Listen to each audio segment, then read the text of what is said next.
And did Ms. Johnson provided any previous statements? Yes, she was deposed. And had she given a statement before that?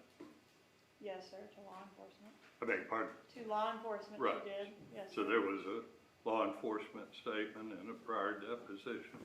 Correct. Okay. All right. Do you have any proposal of what we do? No, sir. All right. Garcia? Good morning, Your Honor. Good morning. Mr. Garcia is not seeking any action. Magbanua? Your Honor, if I could have one brief moment.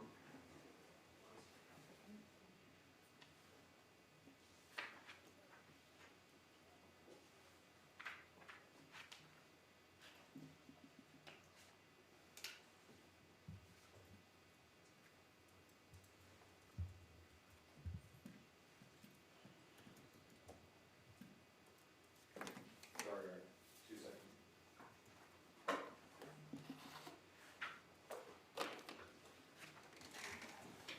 No position. All right. But nobody's seeking any action on it. I guess it just happened, and we'll move on. I've reminded everybody to tell their witnesses they're under the rule of sequestration, so hopefully everyone has done that. We have other issues we need to take up. Nothing from the state. Nothing from Mr. Garcia. Nothing for Ms. Magbanua, Your Honor. Well, let's go back to the discovery issue that I've not ruled upon relating to the traffic ticket of Mr. Garcia, State's Exhibit 122.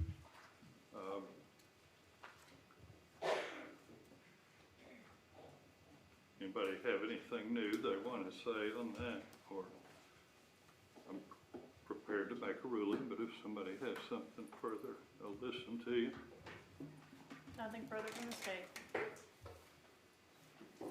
Nothing further from Mr. Garcia. What sanction are you seeking, Mr. Sangane? Exclusion of the citation, or mention of the citation. Okay. Mr. DeCosta? Same, Your Honor.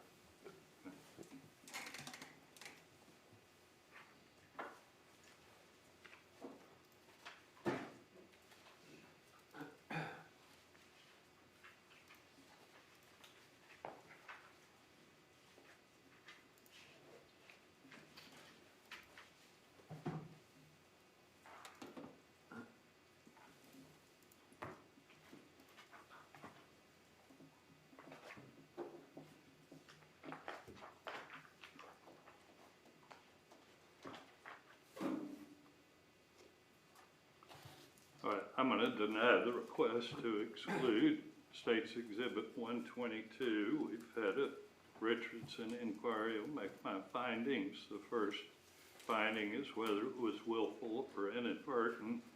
I don't find there was a willful violation. It probably is sloppy work, but I don't find that there was a willful intent to hide evidence as asserted by the defense that is supported. The piece of evidence is listed on the evidence list that the state provided before trial, which it lists Garcia's speeding ticket, or Garcia ticket, obviously not trying to hide it. It cannot be established at this point in time exactly when the document was actually provided to the defense. I accept the defense assertions that they had not actually seen the document until they received the information provided from Sergeant Corbett, but the document that would have contained that information was provided to the defense September 16th. The state received it on September 10th, 6 days, maybe a little longer than it should be, but not an unreasonable amount of time. The court invited everybody to look at the evidence back at the beginning of the trial. I accept the prosecutor's assertions that this ticket was included in those matters. I don't find a willful violation. Was it substantial or trivial? I don't think there has to be some spectrum in between substantial or trivial. I don't find it substantial. I don't find it trivial. It's somewhere in between. It is an item of evidence that I'm sure the state would make some argument from, so I certainly can't say it's trivial. At the same time, whether somebody got a speeding ticket, I can't say it's substantial. And the final issue is whether it had a prejudicial effect on the party's trial preparation. I don't find that to be the case. I accept defense counsel's assertions that they've thoroughly investigated this case. I understand that and appreciate that. But as with the other ticket, ultimately what you have is a speeding ticket. I think it's a speeding ticket, traffic ticket of some sort. It's highly unlikely that 5 years after the fact, anything in the way of collateral evidence is going to be gathered as to a traffic ticket, whether the officer would remember this particular ticket beyond what's written in the ticket is highly unlikely. Highly unlikely there's any other collateral information available. So ultimately what you have is a piece of paper that shows that on a relevant date, Mr. Garcia got a traffic ticket driving a vehicle that is of relevance. The document speaks for itself, and I don't think it would have been any different had it been disclosed 2 months ago versus the way in which it was disclosed. I do, to be clear, say there was a discovery violation, but those are my findings, particularly as to Mr. Garcia. He's probably the one with the most knowledge of this item. He's the one that received the ticket. So he probably has more recollection than anyone else about the circumstances of that. Certainly as to Mr. Garcia, there's even lessened prejudice. Does that leave anything outstanding? No, sir. All right. We'll start with the jury at 9 o'clock.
what it is?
Good evening, Mr. Costa. Good morning, Sergeant. Good morning. Welcome back. I have about 5 more minutes worth of questions for you. You remember yesterday afternoon, we had the easels and we were using them as towers. That's correct, yes. We talked about if a tower goes down, but we didn't talk about traffic on a tower. Correct? All right, so we had Tower A and we had Tower B. And how it, excuse me, how if Tower A were to go down, that doesn't mean that there wouldn't be cell phone reception, that the range of Tower B could pick up somebody who's in the vicinity of Tower A, right? Yes. Now, more specifically on that, it doesn't have to be that the whole tower goes down. One of the tower's sectors could go down, right? That is possible. So most of the towers that we're dealing with on this case, they have 3 sectors, right? Most of the Miami towers. Most of them do, yes. So if one of those 3 sectors goes down, a caller could be either routed or kicked is the word, right? Whatever, however, yes. What's your word? I guess kicked would be fine. All right, so it gets kicked to another sector. Okay. So they could actually be on the south side of the tower, but they're showing up using the north side sector. No, I don't. In that situation, the sectors are directional, as we talked about. They're oriented in a very specific direction. And if you're very, very close to the tower, then there's a chance that you could communicate with a sector that's facing the opposite direction. As you move away from the tower, that energy is radiating out in the opposite direction that you are. So your handset's not going to reach around and talk to it. But what you have is within a mile or a mile and a half, there's probably 4 in that, the density of cell sites in South Florida is very high. There's going to be another cell site over here or back there that is going to have a sector oriented where you are, and that is the sector your handset would communicate with. Now, when you're talking about back there, obviously we've scaled things down in here. Tower A was a few feet away from Tower B, but when you're saying over there, if we scale that up, that's miles away, right? Well, again, as I said, generally our cell site density is about a mile and a half, maybe a little more in some places. So you're probably not going to go more than a mile and a half without encountering another cell site. But we're talking in terms of miles. We are, yes. Let's talk about traffic now. So each individual sector has a maximum amount of traffic that it can handle, right? That's correct. So, give you a hypothetical. Tower A goes down, right? So then all that traffic that would normally be on Tower A gets pushed onto one of the sectors of Tower B, right? Possible, yes. If all of that traffic from Tower A on top of the normal traffic that would be on one of those sectors on Tower B, it could overload that sector, right? Let me rephrase that, because that makes it seem like it will go down. It could be more traffic than that sector could handle, right? It could be, yes. Which would then cause callers to kick to a third tower, Tower C, right? It is possible, yes. And again, we don't have any document showing the traffic limits of any of the towers in Miami, right? No. And we don't have any of the record showing what, if any, sectors or towers were down on the handful of dates that we have for the handful of towers, right? That's correct. I'm going to bring you back over to your slideshow.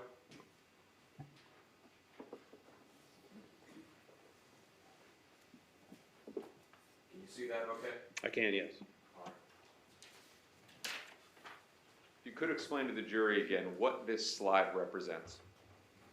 We were looking at a series of events, phone calls or text messages, between the involved parties on the morning of July 19th. Is there a reason we have a smaller slide today? Yeah, if you want to transfer Okay, off of, okay, yeah, he's All right. on. What we can do is that. It's off of my computer for the okay, not having to deal with the page problem that we had okay, yesterday. okay, that's right. Just Okay. like the bigger one, getting old, it makes it easier. Yes. Does that work out? That- All right. So, Sergeant, what you're talking about now, we're going to switch over. And I'm showing you now defense 10. what you're talking about is these calls right here, right? This particular slide is dealing with like 10:04 through 10:23 a.m. Now, correct me if I'm wrong, what we're looking at here are the call detail records for Katherine Magbanua on the morning of July 19th. That's correct. The first communication is right there. That's Luis Rivera calling Katherine Magbanua, right? That's correct. And these calls go in between the time frame of 10:20 and 10:31, right? Yes.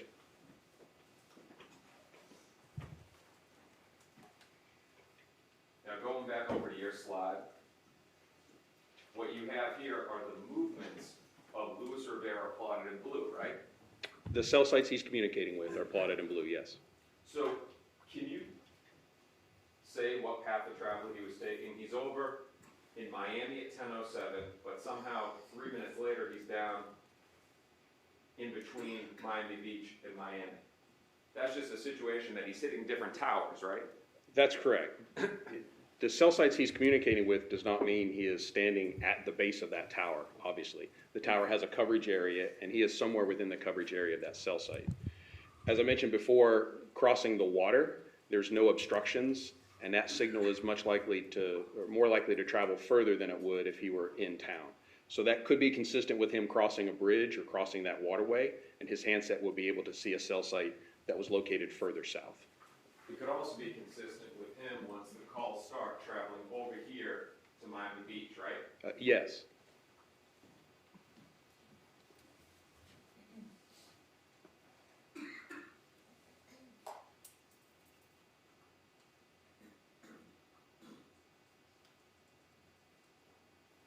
This is your next slide, right? Yes.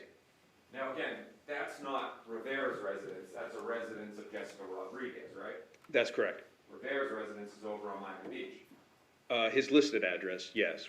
Now, what you have here, you have all of the data that you had for Katherine Magbanua. Now, correct me if I'm wrong, the pings that you had for her were between the time frames of 10:06 and 10:23. On the previous slide, yes. All right. And during that time, between the time frame of 10:20 and 10:31, there's phone calls that are being placed, right? From who? I'm sorry. Let's go back over to Defense 10. There's phone calls being placed up until 10:31, right? That's correct. Now, one would assume you're not going to call somebody that you're standing next to, right? Correct.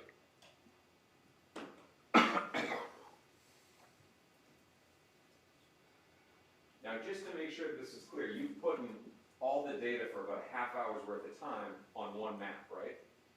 Yes. So what we're seeing here is that Luis Rivera is in the vicinity of Jessica Rodriguez's house, but correct me if I'm wrong, he's hitting the south side of this tower, maybe the south or the west side, and the west side of that tower.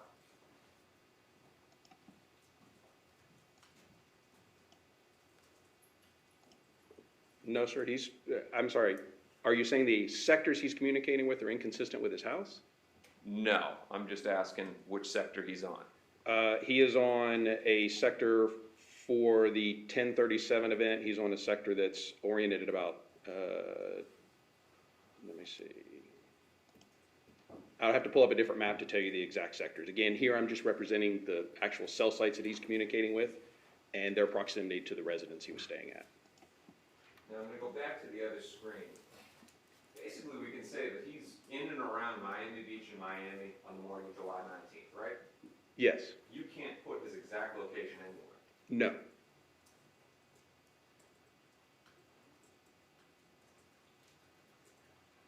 Now, correct me if I'm wrong. The time frame that, here, I'll enlarge it for you a little bit. Tell me if it's too small. Now, correct me if I'm wrong. The last, the word is ping, right? Communication? The last communication that Katherine Magbanua's handset has with one of the towers is at 10:31, which is well before Luis Rivera is even in the area, or his handset is even in the area.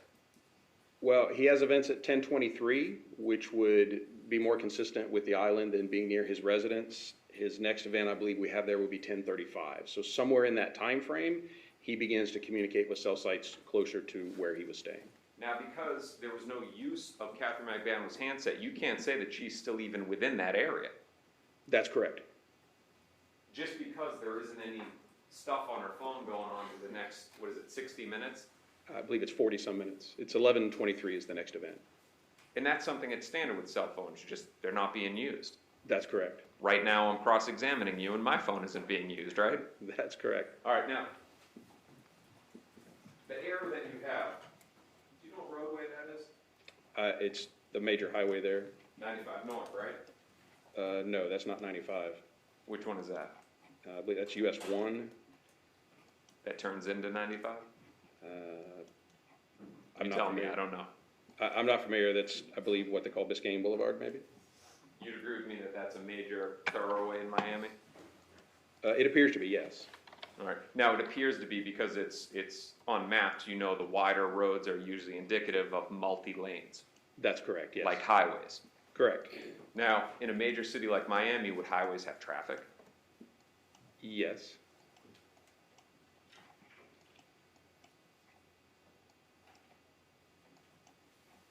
So what we have here in a nutshell is, and correct me if I'm wrong, I just want to make sure that we have it clear. We can say that on the morning of July 19th, Luis Rivera was in and around Miami and Miami Beach, Yes. and Katherine Magbanua was in and around Miami. Yes. Could be consistent with something going on at Jessica Rodriguez's house. Could be. Could be consistent with Katherine Magbanua driving north, driving south, driving around, doing errands, right? Could be.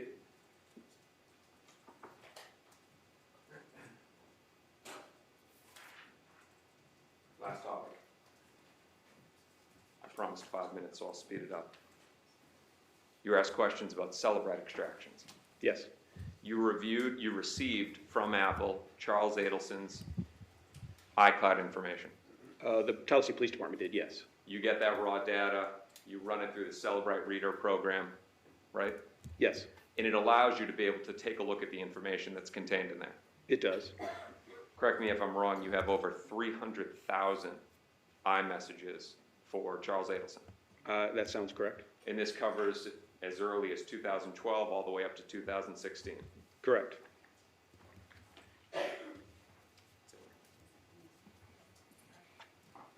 Sergeant, I'm handing you what's been pre-marked. It's Defense 12. You know what that is, don't you? Yes, sir. Those are screenshots of the Celebrite Reader with specific iMessages for Charles Adelson's iCloud data. That's correct, yes. Now you know that because you know the Celebrate Reader and you reviewed his data. I reviewed most of his data, yes. Defense 12 is a fair and accurate depiction of what one would see in the Celebrate Reader program, right? It is, yes. You were asked a question by Ms. Norris yesterday. In your review, there was any evidence whatsoever of communications in between Sigfredo Garcia and Charles Adelson. That's correct.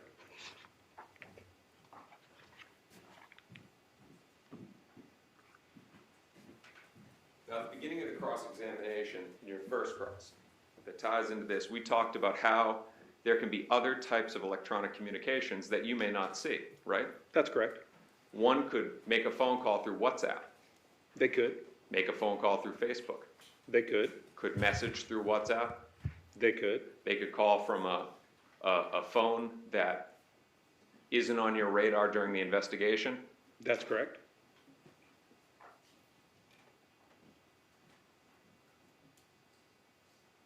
Now, if you could explain to the jury, Defense 12, we have a highlighted line, Has this been offered in evidence?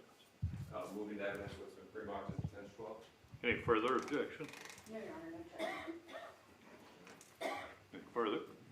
No objection. All right, it'll be admitted.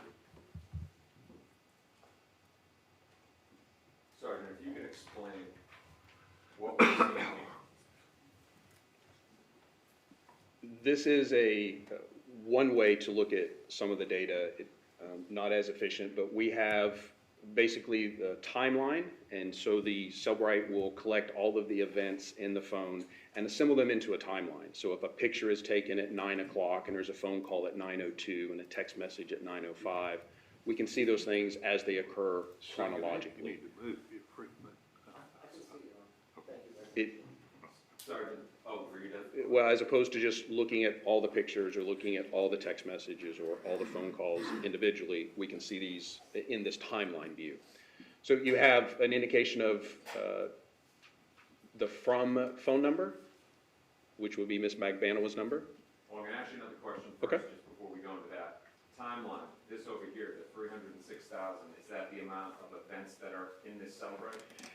Those are events in the timeline. So those could be calendar entries, again, call logs, text messages, pictures, all those things that populate in the timeline. So that's how many events of pretty much all categories. Now, correct me if I'm wrong, this is a text message from Katherine Magbanua's phone number to Charles Adelson's phone number. It is, yes. And the message is right here under body, right? Correct. Who is Tuto? Tuto is the nickname for Mr. Garcia. And what is the message? Did Tuto call your phone? And that's right here, right? Correct.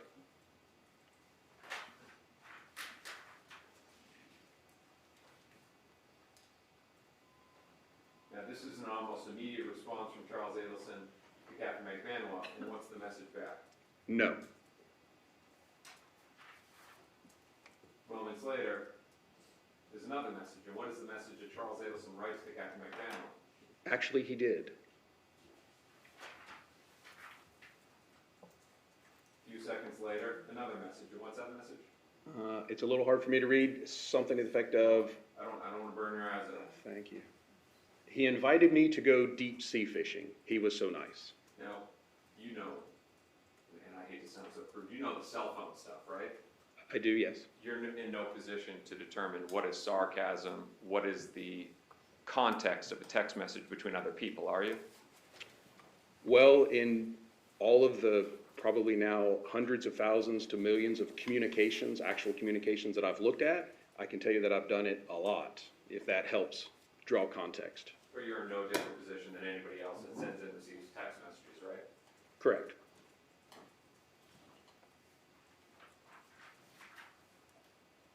The next message that we have, correct me if I'm wrong, this is from Katherine Magbanua back to Charles Adelson, I'm serious. Now, in your experience in looking at millions of messages, would that not indicate that she is not joking around? That would indicate that she thinks his response was joking. Is in, no, I'm serious. Did he call you? And what's her full message? He's fucking driving me crazy. Next message. Is your cell phone listed online? Now that's from Katherine Magbanua to Charles Adelson. That's correct.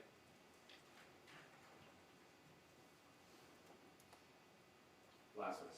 I don't think my cell is listed online. What are the relevant dates of your investigation? It was June for the first trip and July for the second trip when the murder happened, right? That's correct. Now this would be a handful of weeks before all that happened, correct? That's correct. April 25th of 2014. Yes. As an expert, can you rule out the possibility that Sigfredo Garcia and Charles Adelson were communicating through other phones, through other apps, or through other electronic communications? Can you rule that out? Overruled. I cannot. One brief moment, Your Honor.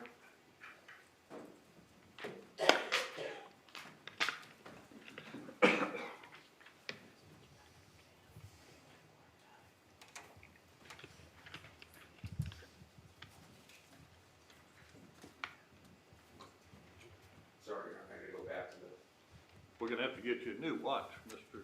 Dakota. Is that 5 minutes? I'll make it up on another examination later, I'll save some time. Sorry. Sergeant, real brief. What do those X's mean? X's mean that they've been deleted. All the messages were deleted. Well, the ones that you have there are, yes. Between, now, again, this would be deleted on Charles Adelson's side, right? That's correct.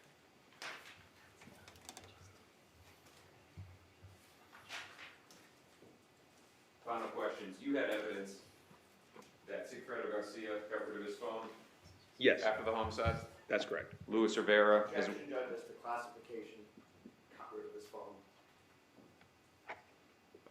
Restate your question, please, Mr. Acosta. you testified that you learned that Sigfredo Garcia stopped using his phone after the homicide? That's correct. Same with Luis Rivera eventually, That's correct. not Katherine Magbanua. That's correct. Thank you, Your Honor, nothing further. Redirect.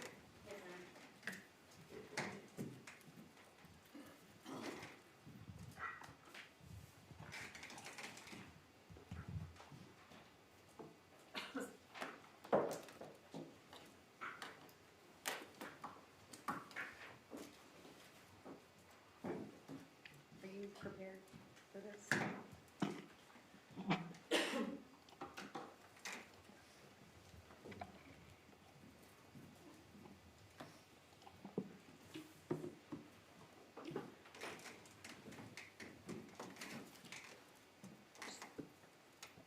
To dovetail into the last question you were asked, were most of the messages that Charlie Adelson had with Katherine Magbanua deleted in his phone? Yes. Not just that one particular conversation that defense counsel showed. Correct. I want to go back to yesterday, briefly when we were discussing like the Comfort rental car. This is the June trip, the vehicle that Sigfredo Garcia rented from Comfort. Can you pull up, we'll strike that. Your Honor, at this time I'd offer into evidence State's Exhibit 122, the UTC with the certified court record documentation. Any additional objection? I'll stand on my previous objection. Same, Your Honor. All right, my ruling would be the same. I'll admit 122. I will allow recross on this issue. Yes, sir. Did law enforcement have reason to believe or have reason or an explanation for why it was Sigfredo Garcia rented the Nissan on June 2nd and then exchanged that vehicle for a Hyundai Sonata on June 3rd? Objection, Judge, facts not in evidence, it's speculation. Sustained. Can you show us the traffic citation, please? State's Exhibit 122 that was just admitted, published that.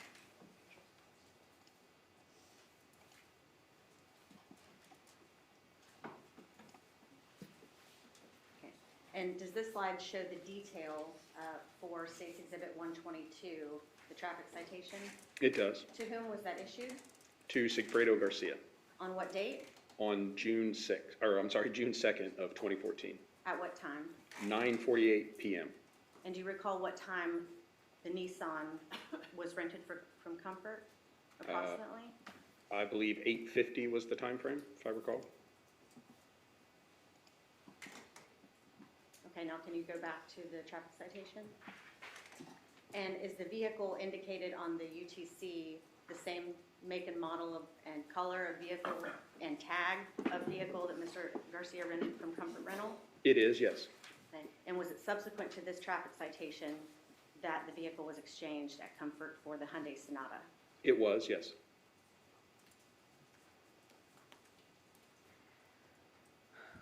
All of the records you have been talking about, both the first time you testified and yesterday and today, are those real-time location information or are they historical call detail records? They are historical call detail records. With historical call detail records, do we get the content of voice communications, meaning if I were to call you and we talk for 5 minutes, do those records give us the content of what we're talking about over the telephone? It does not.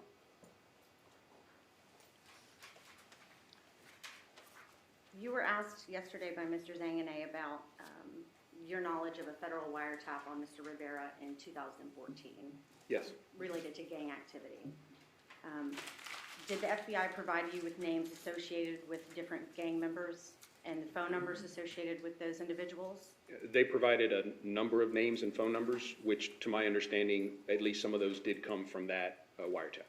Were you able to cross-reference those with the numbers, were you able to cross-reference those names and phone numbers with phone records of persons of interest in this particular murder investigation? Yes, they were added in, again, to our analytical software. Those names were added in. So any reports or call logs or things that were generated would show the phone number and the name. So those were provided to the investigators, makes it easier for them when evaluating days or looking at communications to see a name with a number. And once that was done, was there any phone evidence in this case to suggest that this murder involved a Latin King gang activity? None that I'm aware of. Regarding the lack of cell phone evidence that Sigfredo Garcia went on this June trip in 2014 with Luis Rivera, is there any phone evidence which proves that Sigfredo Garcia was not on the June trip in 2014? Objection outside the scope of the record. Overruled. The scope of cross-check, I apologize. I understood your objection. Do you need me to ask the question again? Or? No, I understand. Again, without having any location information, there's certainly no way to say that he wasn't on the trip.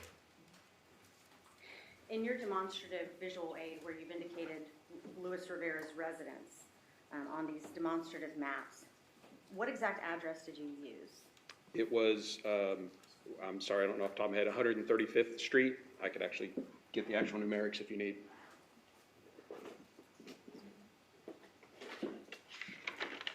If you could, I'd like Yes, I was given 1505 Northeast 135th Street in North Miami. Did that one more time, I'm sorry. 1505 Northeast 135th Street, North Miami. Is there any evidence that you are aware of that Luis Rivera was staying at this Normandy address you've been asked about repeatedly? Again, none that I'm aware of. Did you have phone records to review to see where it appeared Luis Rivera was putting his head every night? Yes, And were those consistent with Jessica Rodriguez's house throughout this time period we're focusing on? yes.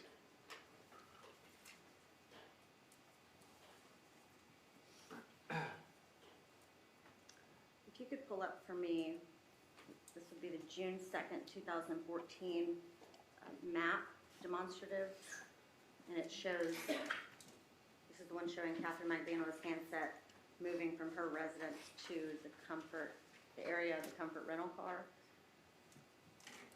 Are there a lot of towers in this area we're being shown? Yes, actually, the small red dots represent the other Sprint cell sites in the area. The large red dot, obviously, is the one that her handset is communicating with. Can you zoom in on the Comfort rental car?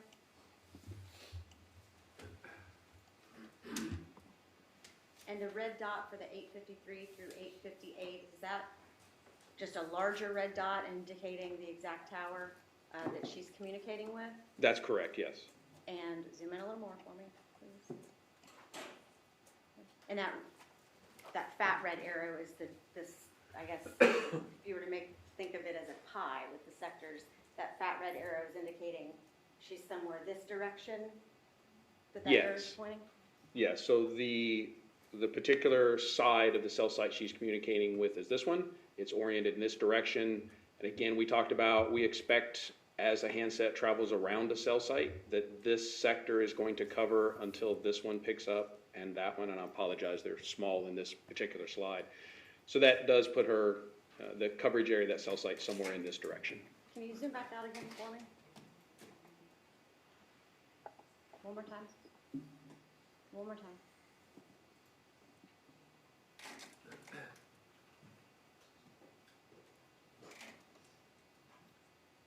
Can you also pull up, oh wait. Can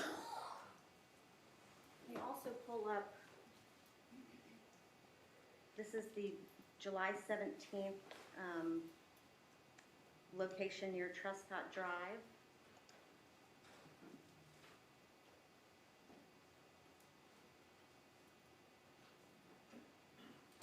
Zoom out on that for me as well.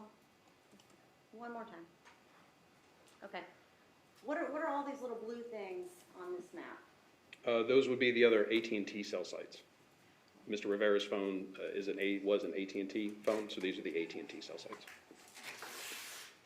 So these are all the cell sites in the area shown of Tallahassee that a phone on that, with that cell carrier could be communicating with at that particular time. That's correct. And zoom back in on the one with the fat arrow on it.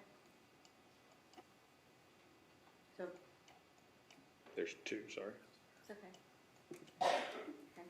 So if all of those towers that we just saw for this particular event on July 17th for Luis Rivera's phone, of all those towers, these are the two that it's communicating with?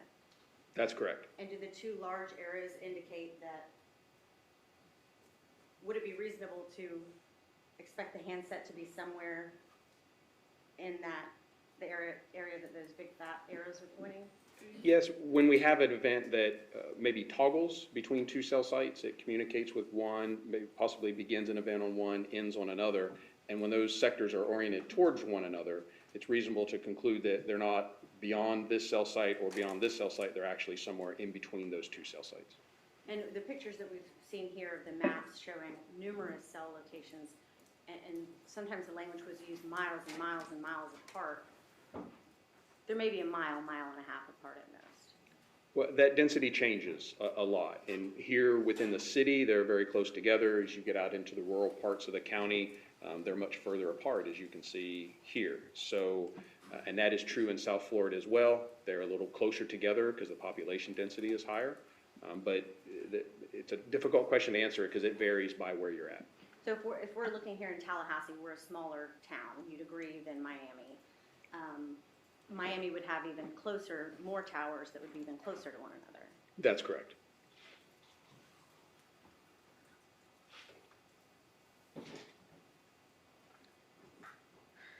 Mr. DeCoste asked you some questions about this kind of parade of horribles. One tower could be out of service and be down, and then maybe the next tower next. Objection, move to strike counsel testifying parade of horribles.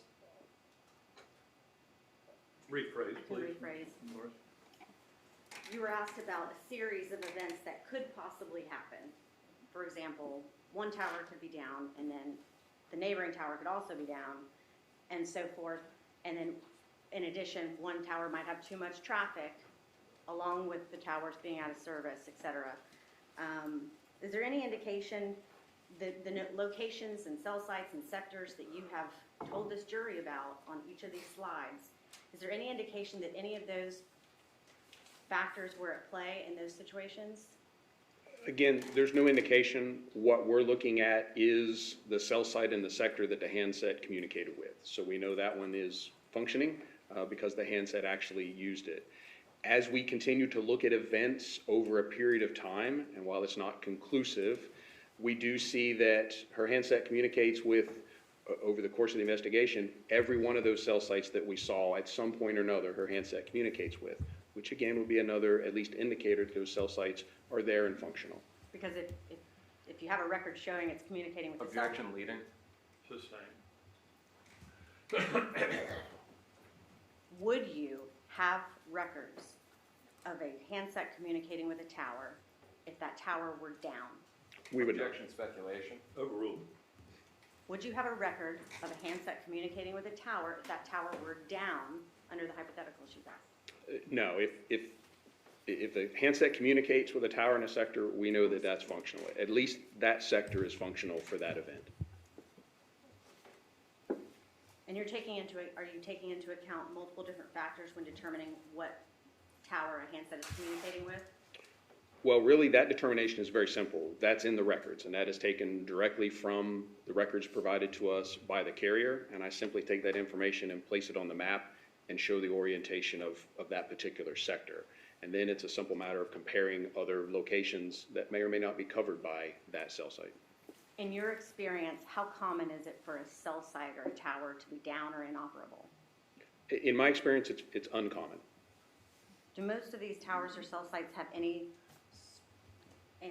capabilities to back themselves up should they have an outage or go down? Well, there's certainly backup power considerations that if we lose power for some reason in a natural disaster, there may be generator backup for them. And again, the way the network is laid out, that there is sufficient coverage should a cell site not be functional for whatever reason, that there is other cell sites your handset could communicate with. If you have told us that throughout your presentation, if you have told us that a particular location is within a coverage area of a cell site, how confident are you that that location is within the coverage area of the cell site that you specified? Objection, improper question. Bolster. It's also fairly convoluted.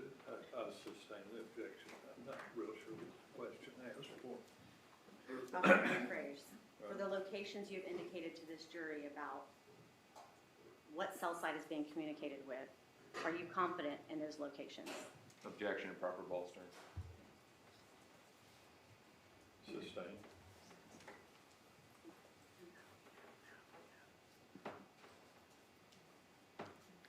How do you know that the sectors you've indicated are accurate?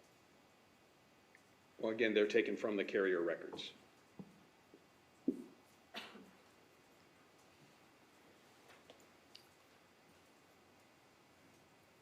The evening of July 14th, and to remind you from yesterday, this was the dinner with Charlie Adelson with Katherine Magbanua.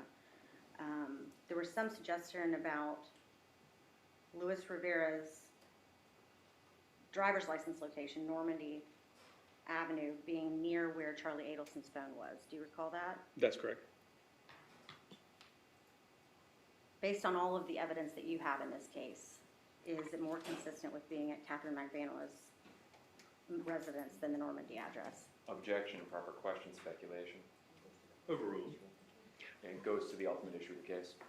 Overruled. As those locations are so close together, I would not be able to rule out one over the other.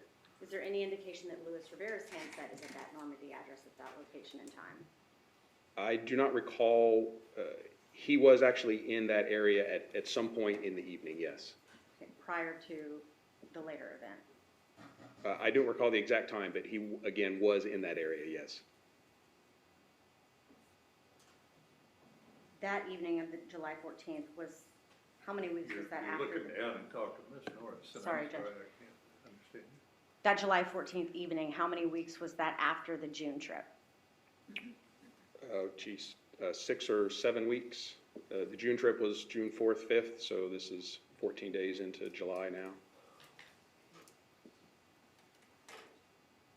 Mary Teresa, Amen.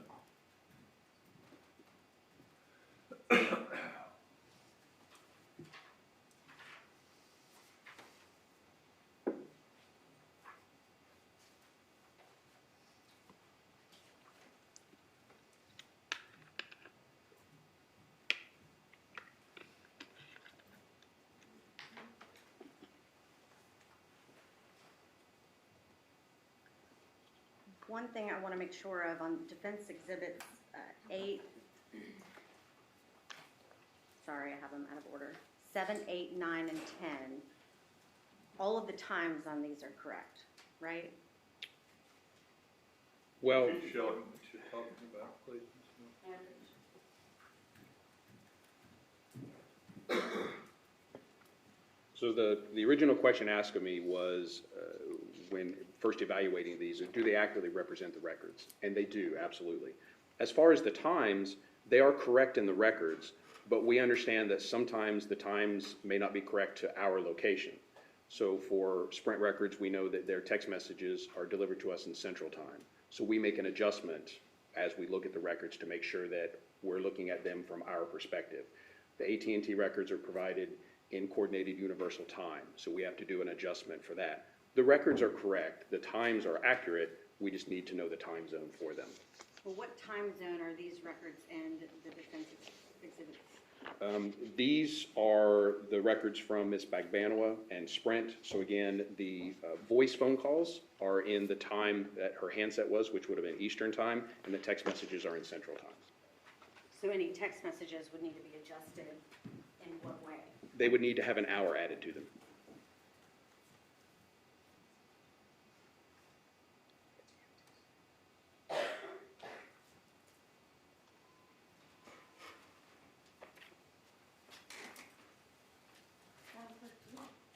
Exhibit 6.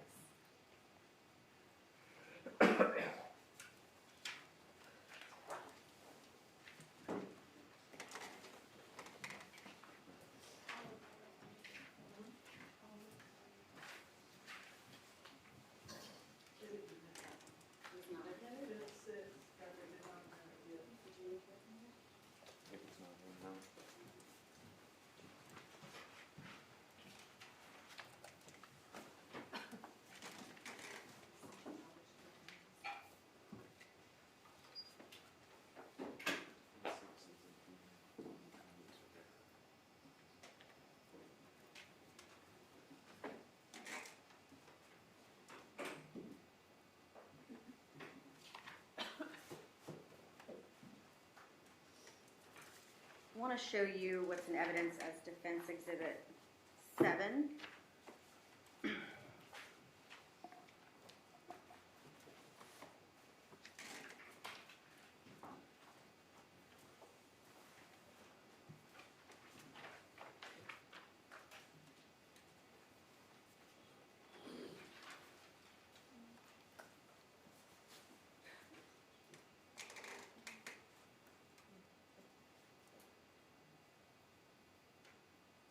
Starting with the first page.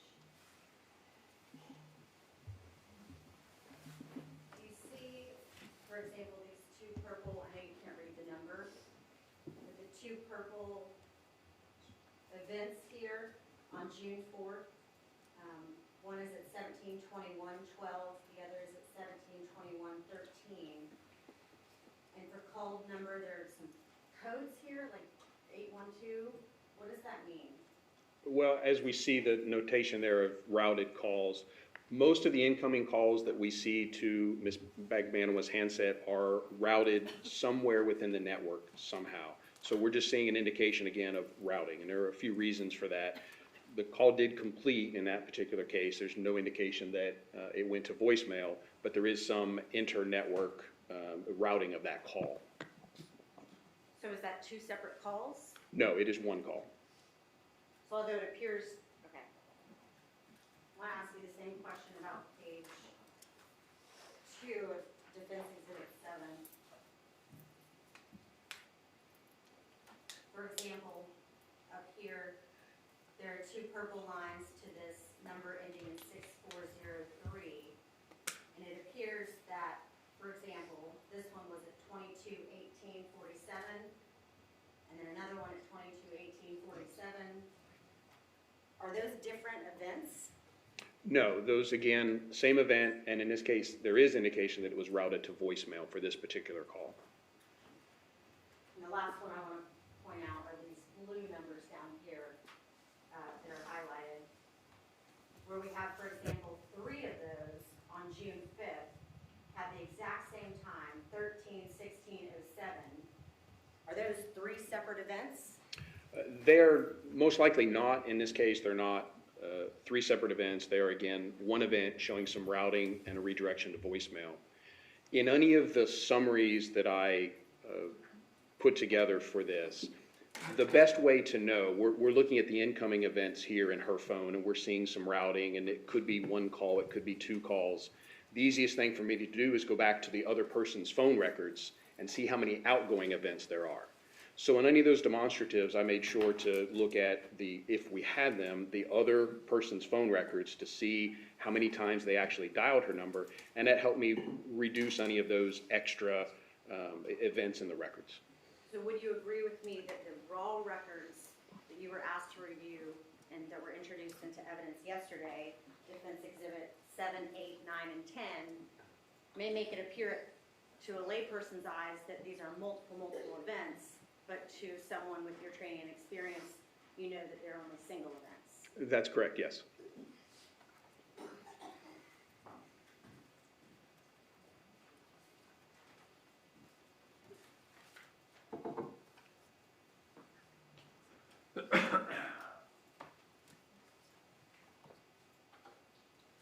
Turning now to Defense Exhibit, I think this is,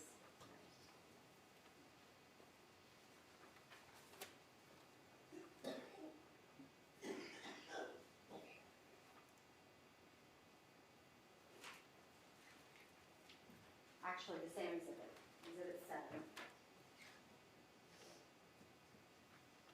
Do you recall being asked a series of questions about, you put up the map of the June trip up from Miami to Tallahassee. Do you remember that? Yes. And you were asked how many phone calls there were between Katherine Magbanua and, I believe it was Sigfredo Garcia? I believe so, yes. And Defense Counsel had narrowed that time frame for which they wanted to know how many calls there were between Katherine Magbanua and Sigfredo Garcia to just the travel. That's correct. I believe you indicated it started at around 1:40 a.m. and they arrived in Tallahassee approximately 12:38 p.m. Is that right? Yes. Did it appear the majority of that travel was during the middle of the night? It did, yes. If you were not limited to that, well, let's strike that. You did have one call in that time period, didn't you? We did, yes. And what time was that call? I believe that was, and I apologize for not having the exact times up, but I think we had a 9:55 call. Was that this call highlighted in green? Yes, And that was an outgoing call from Katherine Magbanua's handset to Sigfredo Garcia that's correct. in the morning hours. That's correct.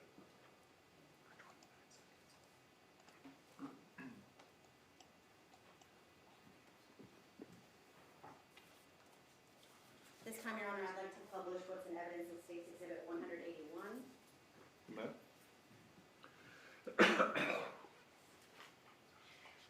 If you expand the June trip and don't just look at the drive during the middle of the night, but look at the entire June trip as a whole,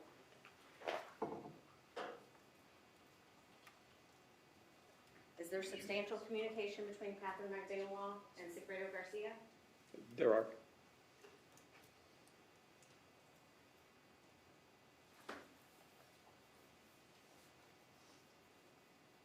On the 5th of June 2014, how many communications are there between these two handsets?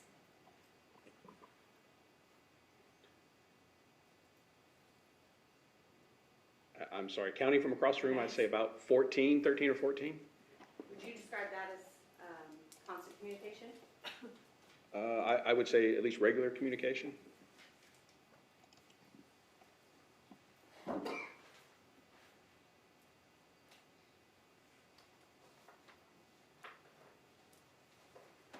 It does appear to be 14, 14 times. yes. And then on the 6th, we have approximately 5 additional ones for this particular time frame. That's correct.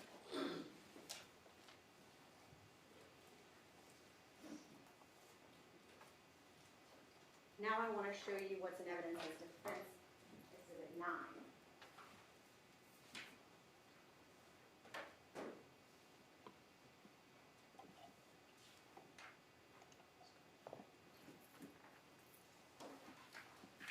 Second page.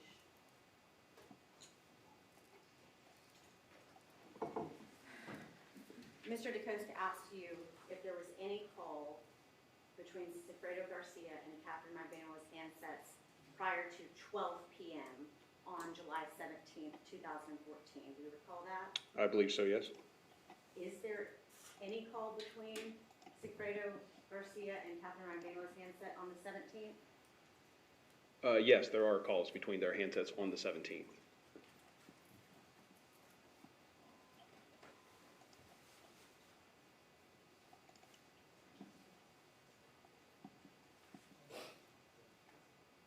And are those indicated here by the green highlights? That's correct, yes. And who is calling who in that record? For all of those events, we show, again, this is Ms. Magbanua's records, so outbound from her records means that she is doing the calling, and so those are outbound calls from her to Mr. Garcia's number.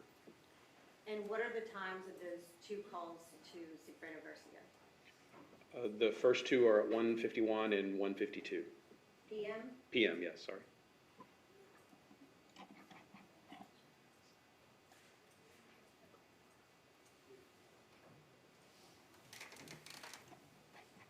Now, Your Honor, if I may publish State's Exhibit 182, which is in evidence.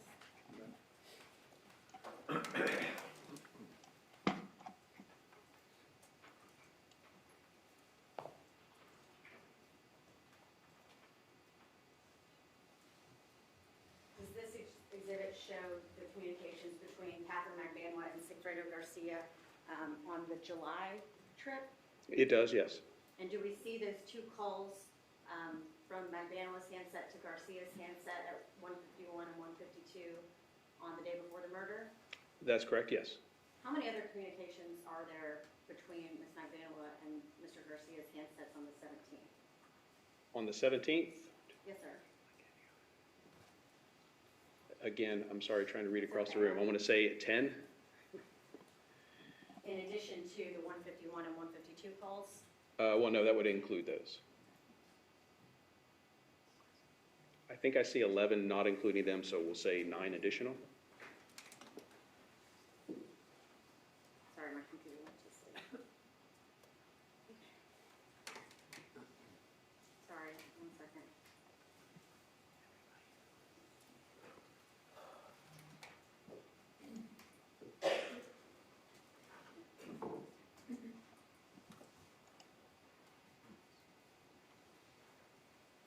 Now I want to look at Defense Exhibit 10.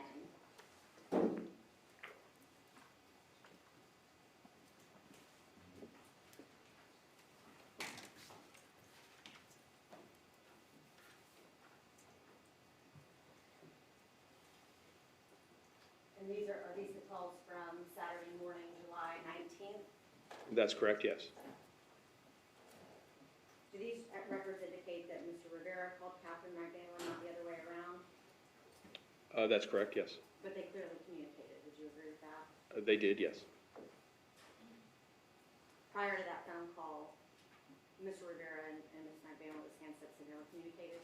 That's correct. Objection. Improper question, the records are limited. Overruled.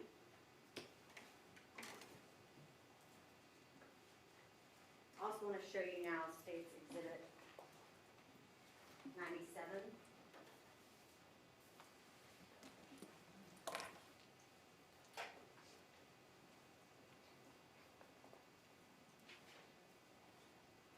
I'm sorry, it can't all fit on there. Are these the communications between the relevant parties Saturday morning, July 19th? Objection is to relevant parties. Overruled. For this particular summary, it's actually all the communications for that morning. If you were asked some questions yesterday about Luis Rivera's testimony, do you recall that? I do, yes. Would these records be indicative of Katherine Magbanua's handset attempting desperately to get in contact with Mr. Garcia's handset? Yes, it would. And at the time of these beginning calls, 9:44 through approximately just before 10 o'clock, that's when she's traveling south from the direction of Charles Adelson's house? Objection, speculation. Sustained. During that time period, that was the slide you showed us of her communication records showing her traveling south. That's correct. And the direction she was traveling south, was Charles Adelson's residence located north of that. It was, yes.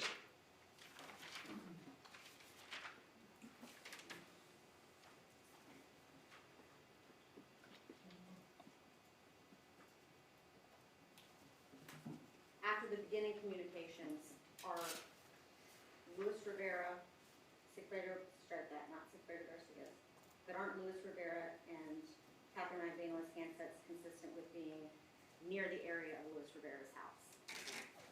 After that time frame, the 1031 event, yes. And that's the same night that Mr. Rivera and Mr. Garcia's handsets returned from Tallahassee to Miami? Well, this would be the morning after that. Following it. Yes. Once you have them all in the same area, Mr. Rivera and Ms. Magbanua, and we don't know where Mr. Garcia's handset is, that 50-minute period or 40-some-odd minute period you were asked about, during that time, is there any communications between Garcia, Magbanua, and Rivera? No.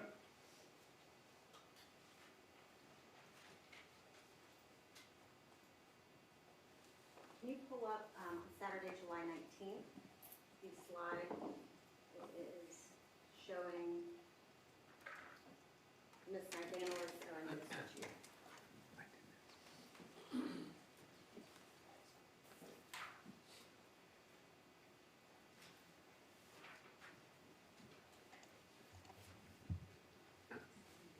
I want you to show the location information for that 9:44 a.m.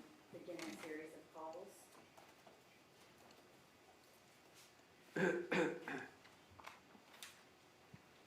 Can I have you plug in an address for me? I can try, yes. Can you do that?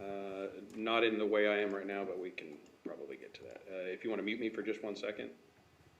Sorry.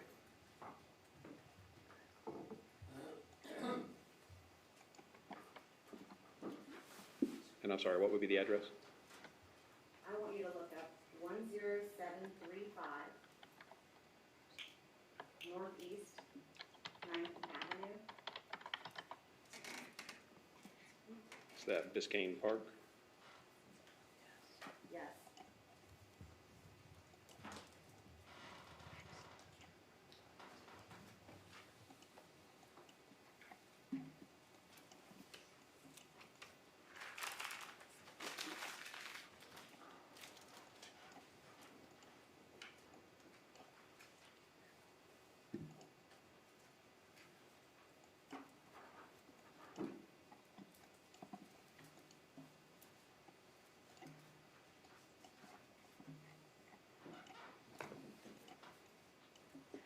Okay, sorry. Okay. Where is that address in relation to Katherine Magbanua's events beginning at 9:44 a.m. on July 19th? Well, Are you ready for me? yes, yes.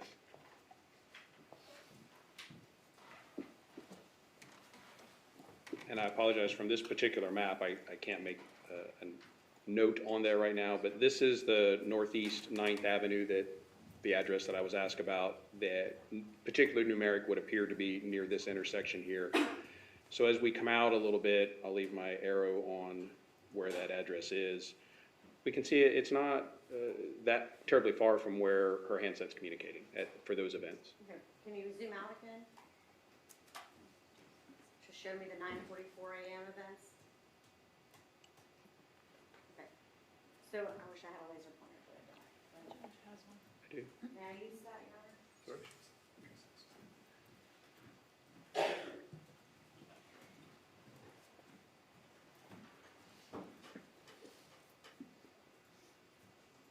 So and correct me if I'm wrong, but you indicated that location was somewhere around here? It still should be where the mouse pointer is. Oh, where is it? Okay, sorry. So right there is that address I just gave you of 10735 Northeast 9th Avenue. That's correct. You were asked yesterday about, hypothetically, if Ms. Magbanua could be coming from Yindra Mascaro's house. Is that That's correct. you didn't know what her address is, did you? I didn't tie the name to the address. As I looked at it on the map, I realized I was familiar with it. Okay, so you are familiar with Ms. Yindra Mascaro's address? Yes, Okay, and it's that where your little pointer is right there. correct. So is Katherine Magbanua's handset's path of travel consistent with her leaving Yindra Mascaro's house? It would not be.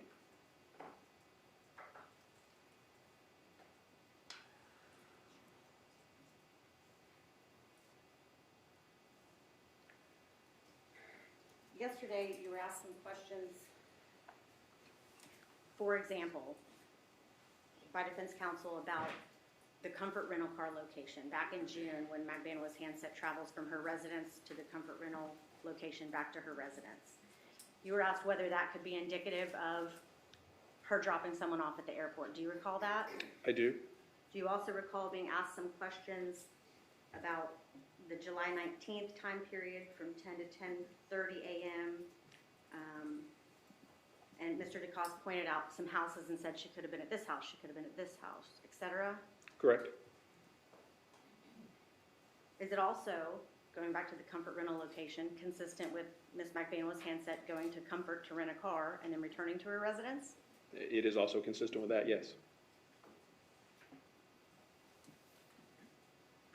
Same thing for the many different houses. Is it consistent, could she have been at any of these other houses? Is it also possible it could be consistent with her being at Mr. Rivera's residence for a money drop on Saturday morning? That's correct.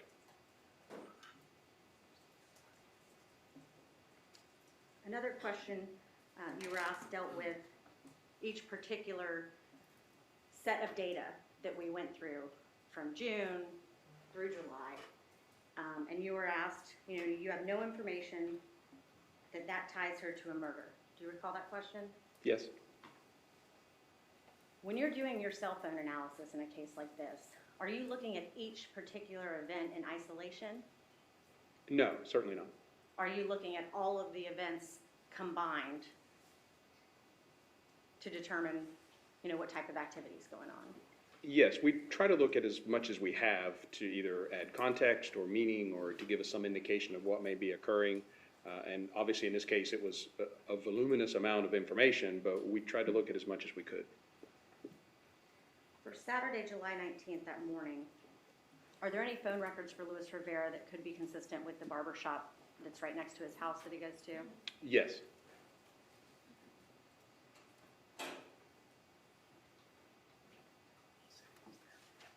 I think the last slide I want to ask you about is, let me get to it.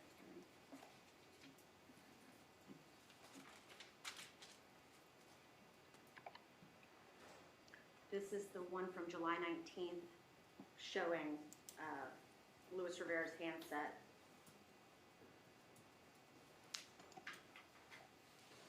Yes, sir, that one, thank you.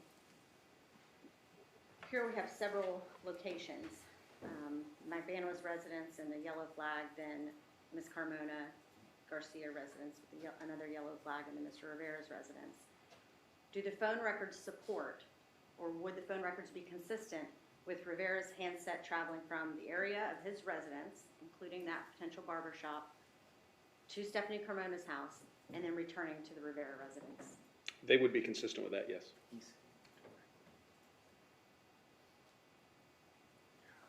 And is it true that once Rivera's handset returns to the area of his residence, there's no further attempts to reach Sigfredo Garcia by any of these people? That's correct. Objection, Your Honor. Your legal objection. Improper characterization, people versus Overruled. handsets.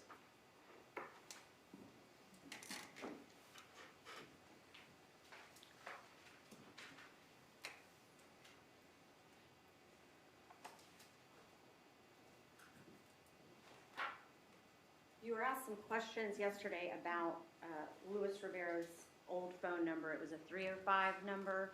I believe it was 305-935-6615. That sounds correct, yes. Did Katherine Magbanua's handset ever call a number extremely similar to that number? Objection, relevance. I look really good. How close? Okay, let me tell you. Did she ever call the number 305-934-6615? No, she did not. Did she ever call 305-935-6615? You'll have to give me a second to look for that one. Objection, sidebar, Your Honor. Okay. Gary's probably about ready for a break anyway. Why don't we take 15 minutes?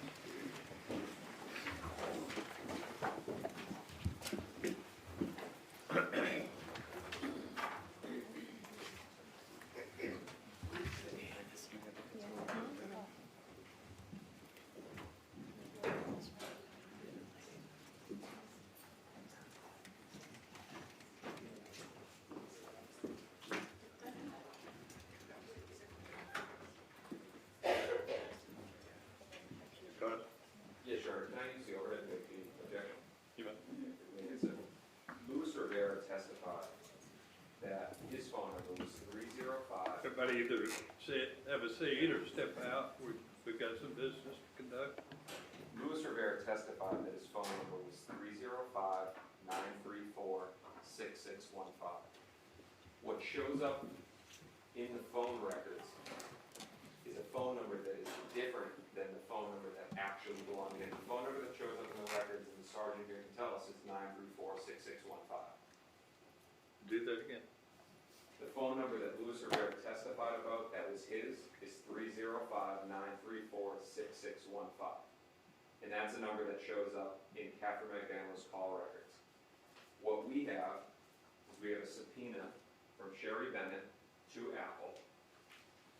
There was a response from Apple with this business record certification, and we received this stack of documents from the state in discovery. What Your Honor will see is that it's for Luis Rivera, the email tato1983 at Ymail. In the phone phone number is 305-935-6615. Different phone number. Agent Patrick Sanford also did a report of his review, 935-6615. The phone number communicated by Katherine Magbanua was 934-6615. And I believe the sergeant will tell us that that's what's in her records as well too. That's That's correct. what Louis Rivera testified about. So that's why I objected to relevance, because it looks like to the jury that she's talking to Louis Rivera, but it's a different phone number. That's all. Thank you. Ms. Norris. Yes, sir. And frankly, I don't remember exactly what Mr. Rivera testified to, but anyway, have a seat, Mr. DeCosta. Yes. Yes, sir, and I don't recall the exact number. I believe Ms. Kappelman, if I'm not mistaken, said, I'm going to read a number to you and tell me if that sounds familiar, and he indicated, yes, that sounds like my old number. The state's argument here, and this is in response to the questions of Mr. DeCoste yesterday, is that Sergeant Corbett can testify that there are only 2 times ever, because Katherine Magbanua and Louis Rivera have never communicated, but for that July 19th date, there are only 2 times ever that Katherine Magbanua tried to call a number very similar to Mr. Rivera's. That number that she dialed was 305-934-6615.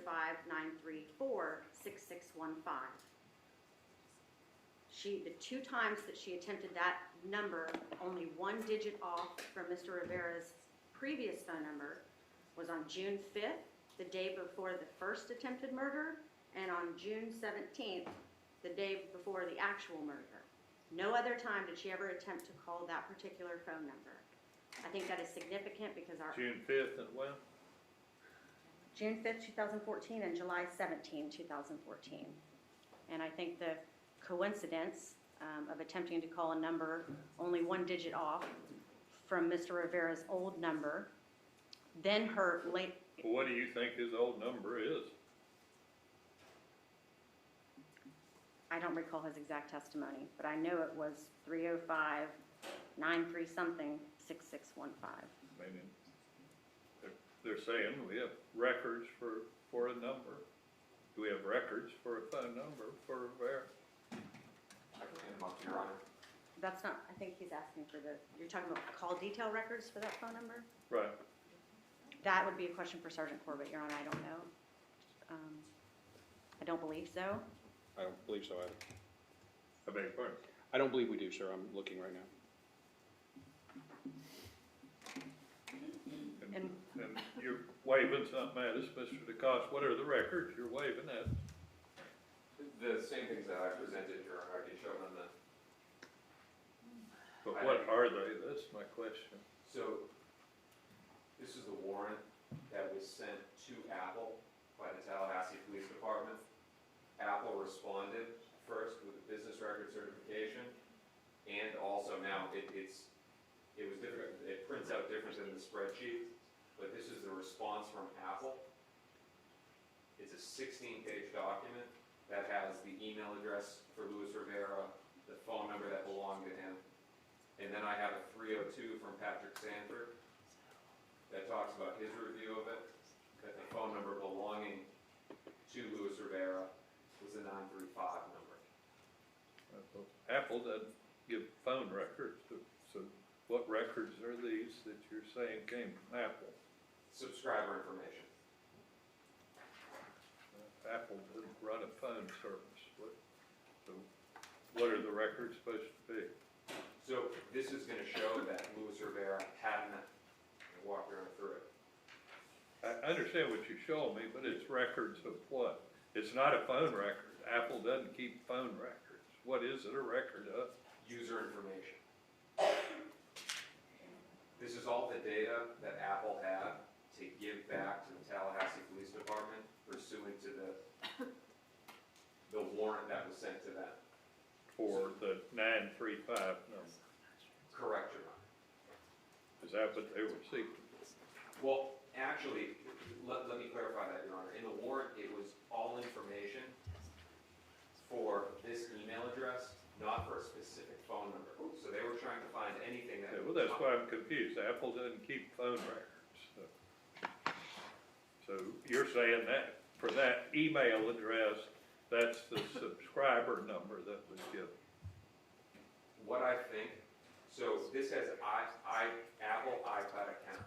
I have Apple iCloud. When I want to get into it, I have to use an email address and a password to log in. So I think that's why, and I can't assume what Sherry Dunn is doing, but when they got this document signed by a judge for the search warrant, that they wanted to find out from Apple anything that Apple had associated with the email address that they knew applied to Luis Rivera. Luis Rivera, again, is Tato. His date of birth is 4/25/1983, which is consistent here. So they sent that over to Apple, and Apple sent back everything they had for any logins using that email address as the username.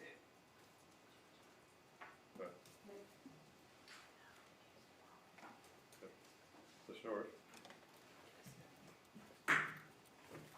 Your Honor, and my concern about those records, I think, is similar to the court's as far as, I think that is user-provided information to Apple as far as phone number, contact information. Mr. Rivera testified to this number. Ms. Magbanua's handset tried to call this number on 2 very pivotal dates out of all the records, both of which were during both murder trips. And that's the relevance and why I'm seeking to And elicit. that's the 934 number, Yes, sir. which Mr. DeCoste agrees is the number Mr. Rivera said he was using. No, Your Honor, so I knew this issue when it came up, and I made specific notes, and I'm sure that if we go back in the record, that what he said was his phone number was not 935, it was 934. Right, and the state's agreeing with that. They said she tried to call the 934 number. No. No. Luis Rivera says his phone number was the 934 number. Right. The records show the 934 number.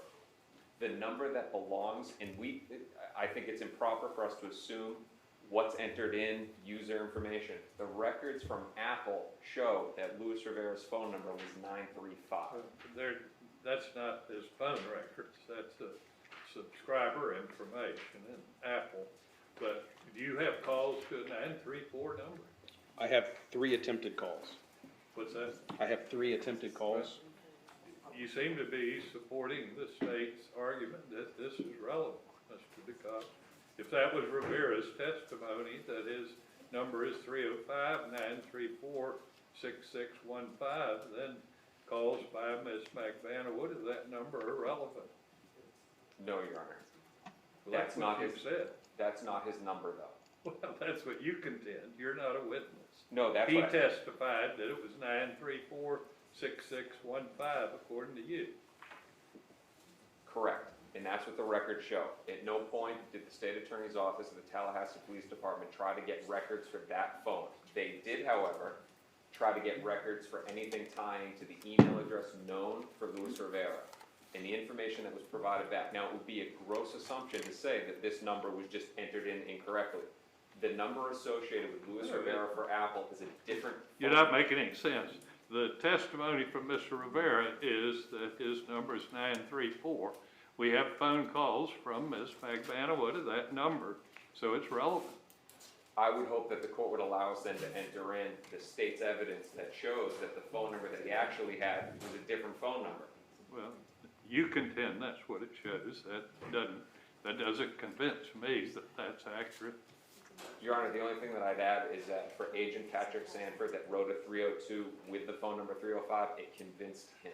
Well, that's not the testimony before the court.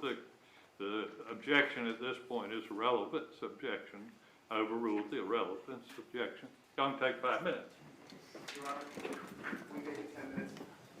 Okay. 10 minutes.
Corbett. Where we left off, if there's testimony that Luis Rivera had an old phone number of 305-934-6615, do we have any records that Katherine Magbanua's handset called 305-934-6615? We do, yes. And in all of the records that we have for Katherine Magbanua, how many times did she call that particular number? There were 3 attempts. And what were the dates of those attempts? The first was June 5th of 2014 at 10:59 p.m. The second would have been July 17th of 2014 at 11:40, and then again at 11:41 p.m. Those are both PM. Both July 17th, sir, yes, and both p.m. And so a total of 3 attempts by Magbanua's handset to Luis Rivera's old phone number. Objection asked and answered. Sustained. What is the significance of the June 5th, 2014 date? That was during the June trip to Tallahassee. What is the significance of the July 17th, 2014 date? During the July trip to Tallahassee.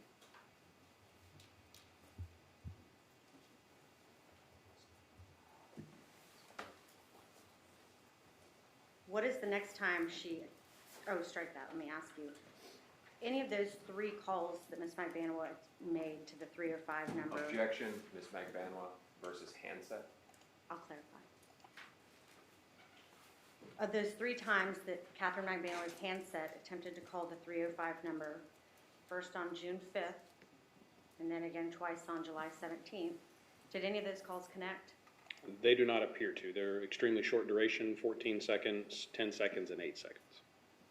What could that be indicative of? Objection, speculation. Overruled.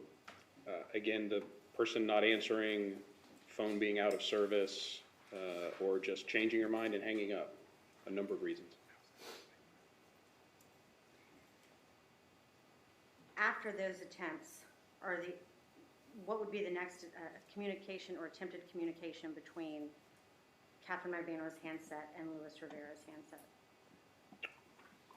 The known handset, the records we've already been talking about, The new one, yes, sir. when would the next one be? Not until July 19th of 2014. And that was the Saturday morning where the handsets appeared to congregate near Mr. Rivera's residence. That's correct.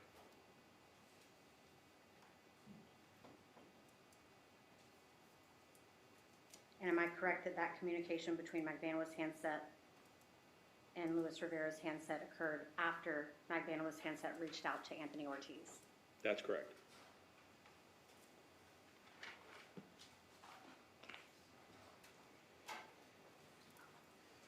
May I approach, Your Honor? You might, I'm showing you what I've marked as State's Exhibit 183 and shown to Defense Counsel this morning. Do you recognize this document? I do, yes. And what does it show? So this is also a portion of the iCloud returns for Mr. Charlie Adelson. This is the same conversation that we spoke about earlier. This is from the chats section of that report, so it's organized a little differently, but it's the same information. And is the content identical to Defense Exhibit you previously were looking at? It is, yes. Would you agree it's in a little bit more digestible or readable format? It would appear to be yes. Okay. Your Honor, at this time I'd offer into evidence State's Exhibit 183. is there objection? Nothing, Mr. Garcia. No objection. All right, so be admitted. Permission to publish? You may.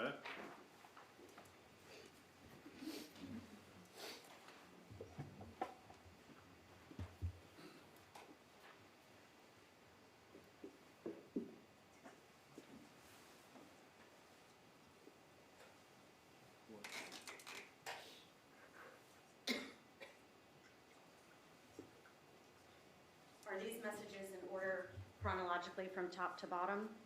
They are, yes.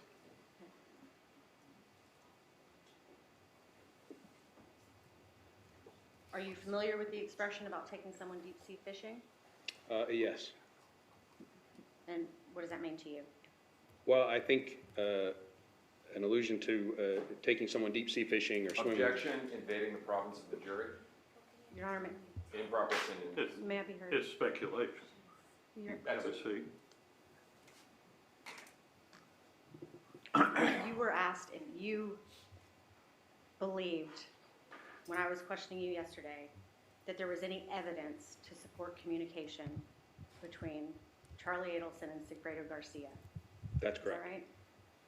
And you made those determinations based on your own training experience, life experience, when evaluating the evidence and the records and the iCloud in this case, didn't you? That's correct, yes. Did you consider this text thread or exchange between Mr. Adelson and Katherine Magbanua evidence of communication between Charlie Adelson and Katherine Magbanua? No, I actually consider it evidence of no communication.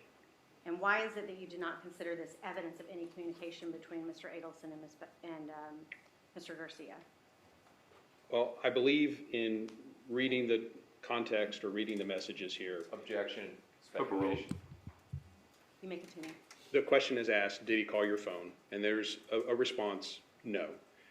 Then there's an additional response about going deep sea fishing and an explanation that how nice he was. And the response to that is, I'm serious. And to me, again, that means that she did not believe the response from Mr. Adelson was serious. And she was being serious and didn't want him, she wanted him to understand that. So I'm serious. Objection, Your Honor, saying invading the province of the jury. Overruled. I'm serious. He's driving me crazy. And then the question is your cell phone listed online? And he says, I don't think my cell is listed online. So to me, this means that Mr. Garcia does not know Mr. Adelson's phone number and does not have, apparently, at least an easy way to Objection, speculation, Your Honor. Overruled.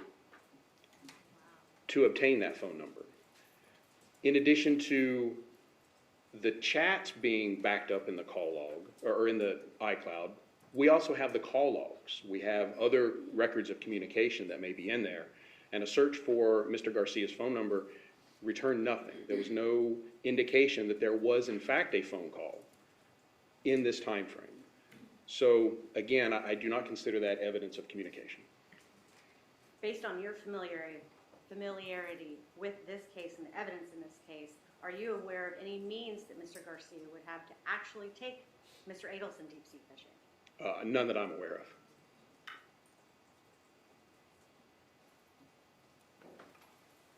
In your analysis of the records where there was a lack of communication between Charlie Adelson and Sigfredo Garcia, you were reviewing iCloud, phone records, WhatsApp communications, things of that nature. Correct. Are the records that you've reviewed consistent with Charlie Adelson's comment at 10:35 a.m. that no, Tudor did not call him? They are consistent with that, yes.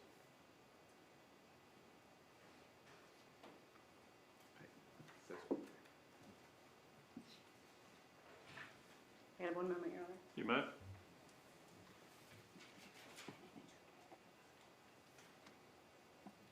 Thank you, Sergeant Corbett. I have no further questions. All right, we'll give Garcia recross if you desire on limited subject of States Exhibit 122 and States Exhibit 183 and Defense Exhibit 12. Judge, if I may review those. I'm sorry, If I may you want me to, If I may review those specific, you want me to tell you what I'm referring Yes. to? The traffic ticket Yes, sir. is 122, the 183 and 12 are the iCloud records. yes, Judge, respect.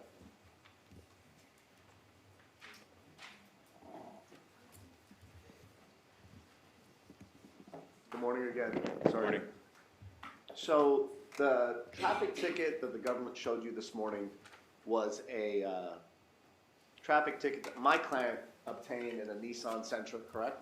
That's correct, yes. And that was a Nissan that he rented maybe an hour or so beforehand, correct? I believe so, yes.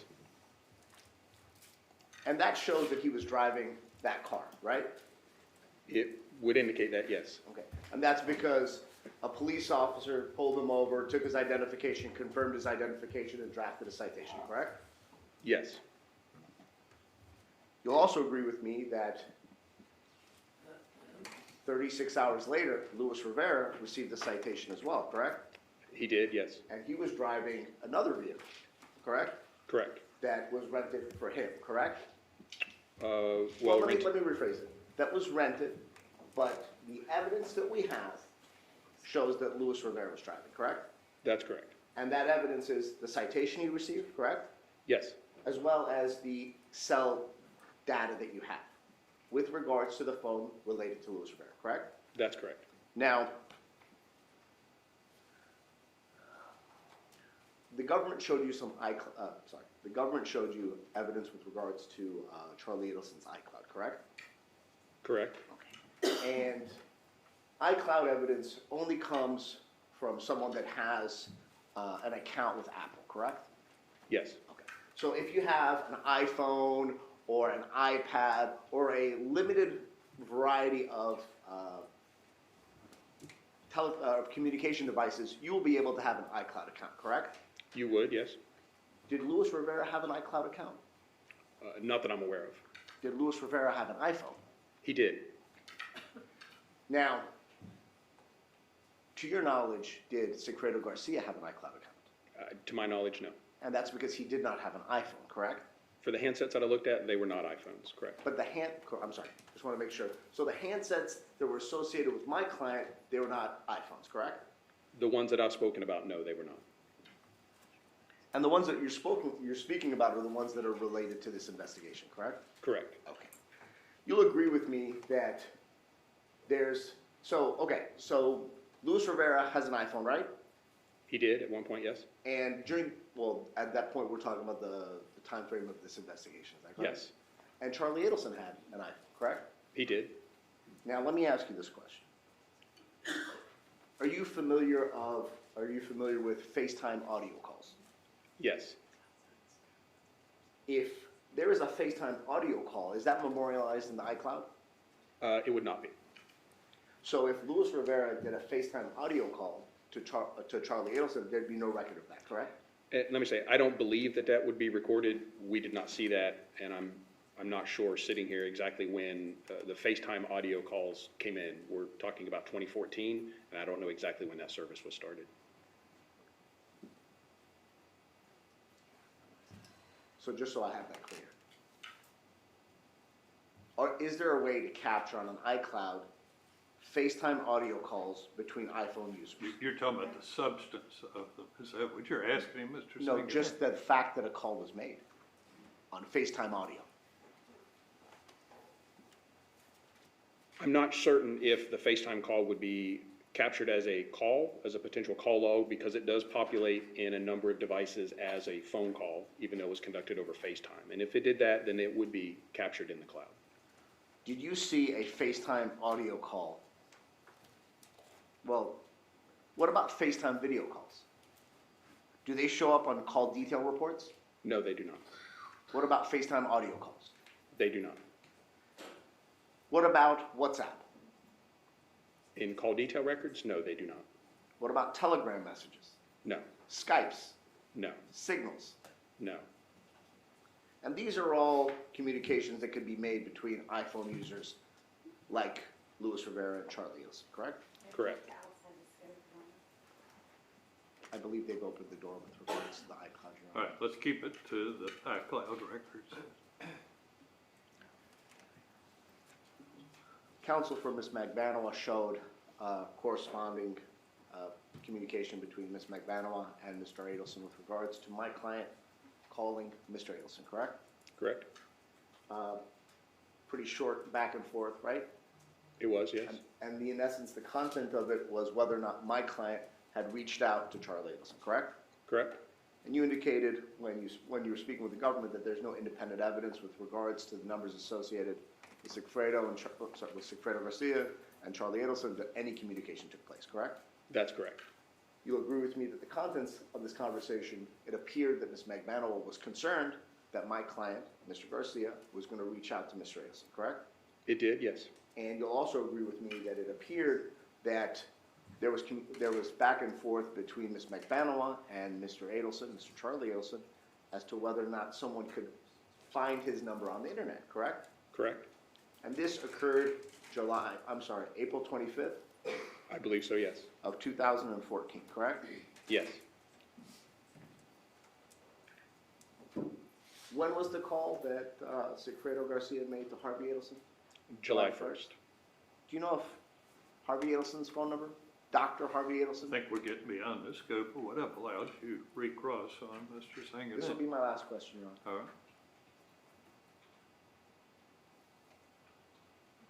You'll agree with me that the call to Harvey Adelson, Dr. Harvey Adelson, occurred several months after this initial inquiry by Ms. Magbanua, correct? That's correct. Nothing further. Recross on number 122, State's Exhibit 122. No questions. All right. Any redirect on Mr. Sanganet's question? No, Your Honor. All right. Any juror have a question? It seems like a long time. We've got a question from the jury. All right, we'll go sidebar.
had testified about Charlie Adelson deleting messages that we saw in the iCloud information. Did he just delete Ms. Magbanua's messages, or was he deleting many of the messages with other people? If I may refer very quickly to that You may. result, I can probably give a better answer. You may review that.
My computer will cooperate.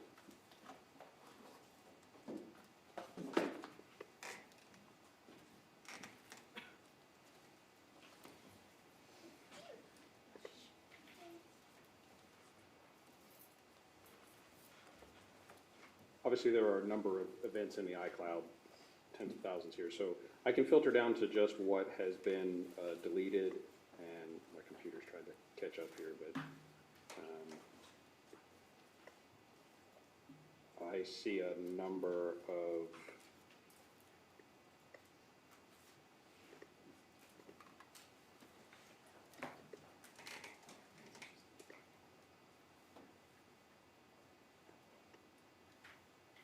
so for example, there's communications with another phone number that's not related that has been deleted, at least one. There appear to be multiple deleted text messages with other numbers, other messages that's not related to Ms. Magbanua.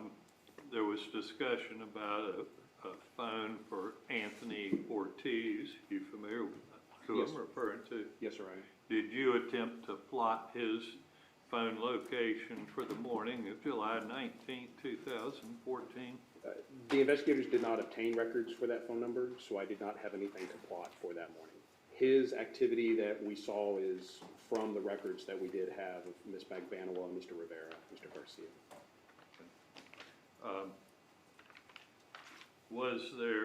Did you do any plotting of the handset locations during the second comfort rental on June 3rd, 2014? During the second comfort rental, June 3rd, 2014? we did, and I apologize, I'm trying to recall. I believe that we looked at that, and I don't know that, we did not have location records for Mr. Garcia, obviously, in that time frame. I did look at Mr. Adelson's records and Ms. Magbanua's records, and I did not see events that were consistent with them going to that location. As the car was just being exchanged, it wasn't necessarily. Objection, Judge. Classification is the car being exchanged. Facts, not evidence. Well, that is in evidence. I'll overrule that objection. I didn't necessarily think that there had to be two persons involved, as opposed to if someone was getting dropped off, then if you're just going yourself, you may not have to have someone with you. But no, I did not find any records for anyone else with locations consistent on that day. What about in terms of Rivera? Did you look at his handset location for that time frame? Yes, sir, I'm sorry if I didn't include that. I did his as well, and it was not consistent. Those were the questions that were asked. All right, any follow-up, Ms. Norris?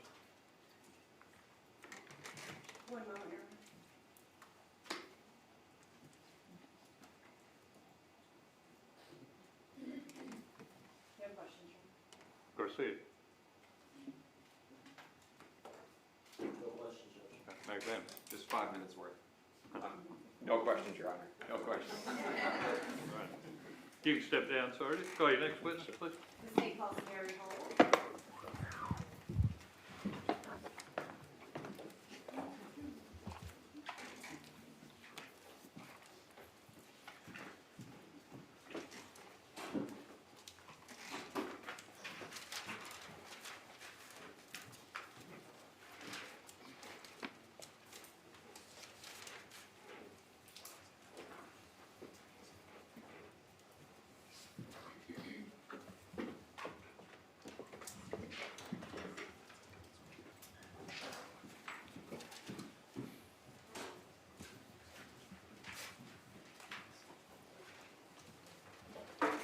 Come on, here, please, ma'am.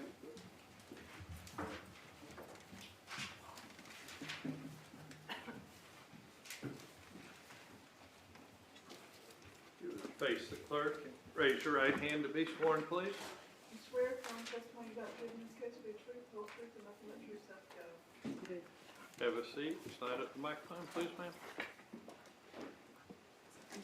Slide. There we go.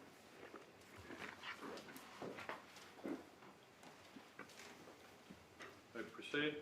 Thank you, Judge. Good morning. Good morning. Can you please introduce yourself to the jury and spell your first and your last name? Sure. Good morning. My name is Mary Hull, Hull. How are you employed, Ms. Hull? I'm employed with the Attorney General's Office in the Consumer Protection Division. What is your current role at the Attorney General's office? Financial investigator. How were you employed back in the summer of 2016? I worked for the Department of Financial Services in the Office of Fiscal Integrity.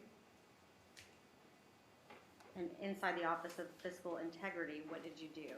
I was a criminal financial investigator. What does that mean? We investigated all fraud, waste, and abuse for all state funds.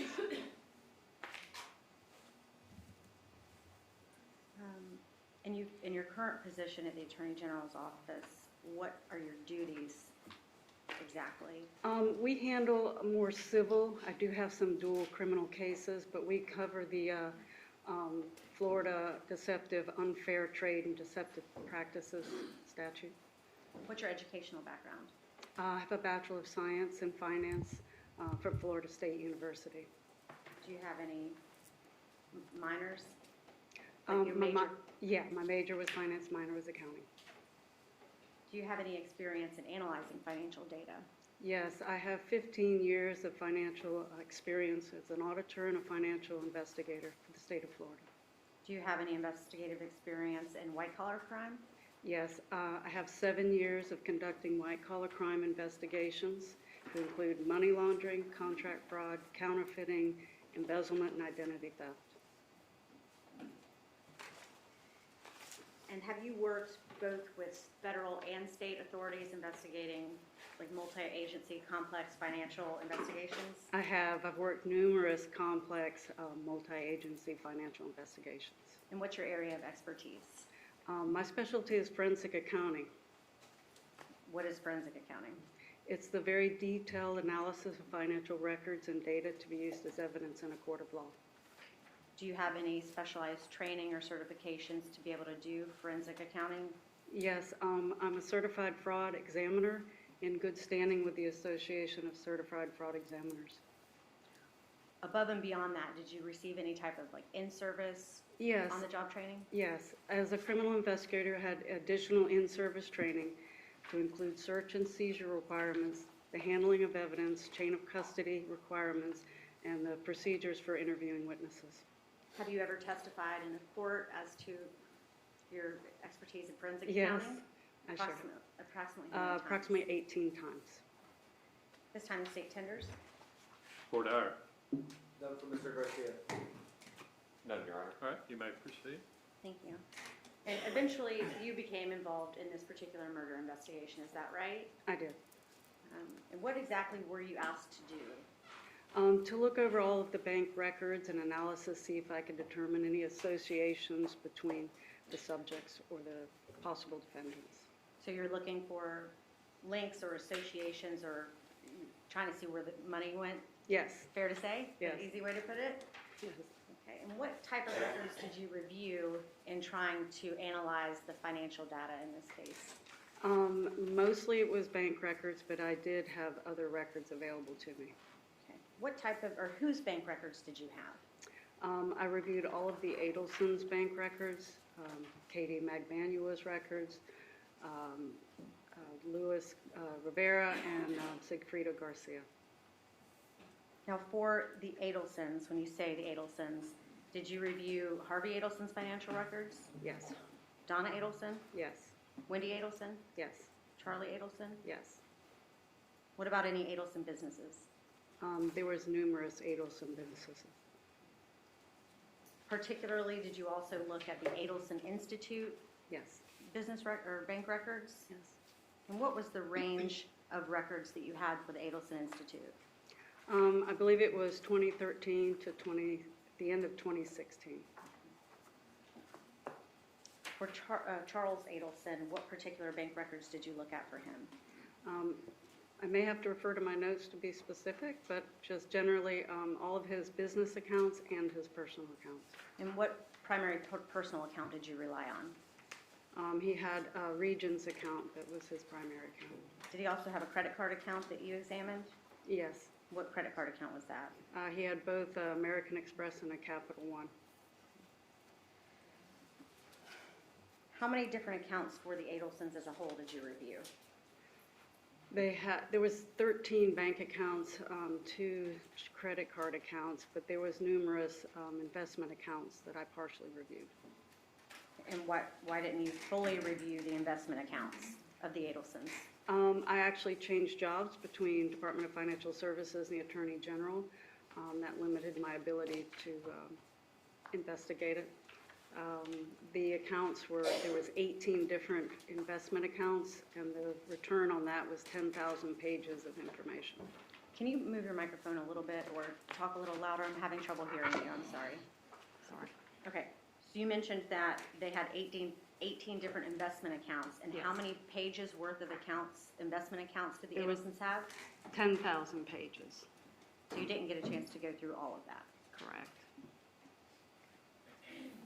For Mr. Luis Rivera, how many accounts did he have, bank accounts that you reviewed? He had a checking and a savings account. With which company? I'd have to. I'll strike that, I know I'm asking you a lot of detailed questions. Mr. Garcia, you reviewed his, what type of records did you review for Mr. Sigfredo Garcia? He also had a checking and a savings account. Did he also have some employment records that you reviewed? I did. From where? Coastal Masonry. Now, Ms. Magbanua, what types of accounts did you review for her? Bank accounts and a couple of credit cards. You mentioned that in addition to, you said it was primarily bank records, account records, but you reviewed some additional stuff, you said. Yes. Did you review Ms. Magbanua's income tax filings? I did. Are you aware that in this case there was a subpoena issued to the Adelson Institute and they provided records in response to the request for any employment records associated with Katherine Magbanua? I did. Did you review that? I did. Did you review any records related to Ms. Magbanua's breast augmentation by Dr. Rudner? Rudner, yes. Did you review any Broward dermatology records? Yes.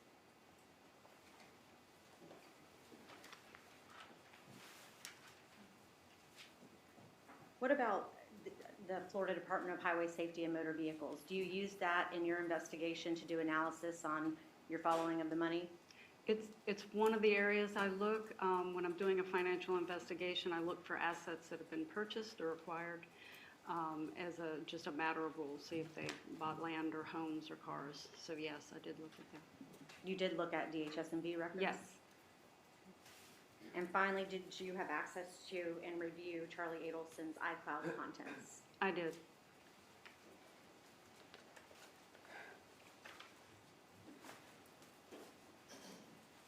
I retrieved exhibit number.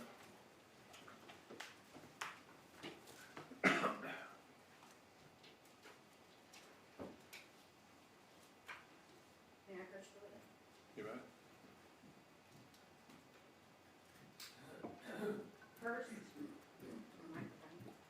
First, I'm showing you what's already in evidence as State's Exhibit 144. Do you recognize that disc? I do. And what does it contain?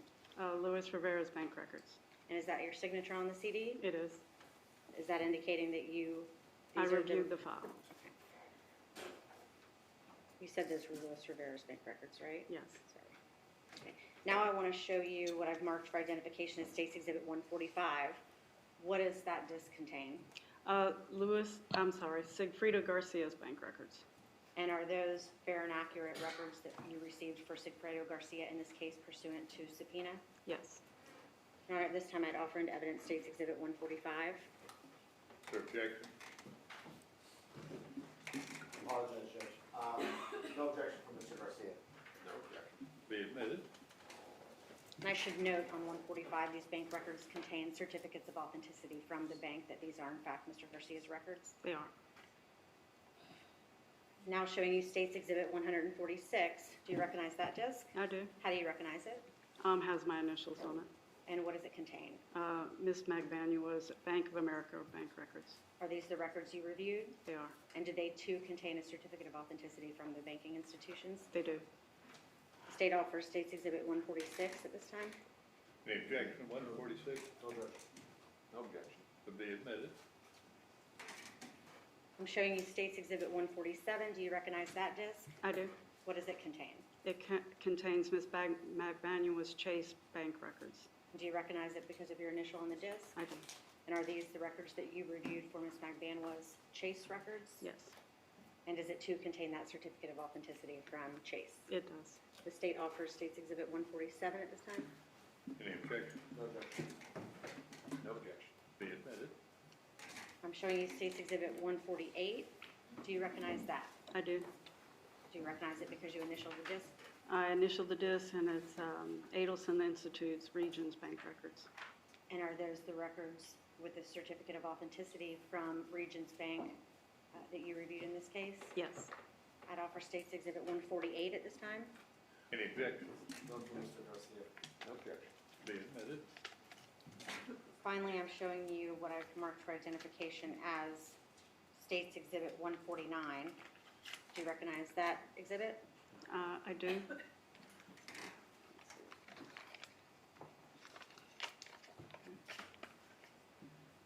Charlie Adelson's AMX American Express records. And you initialed that CD as well? I did.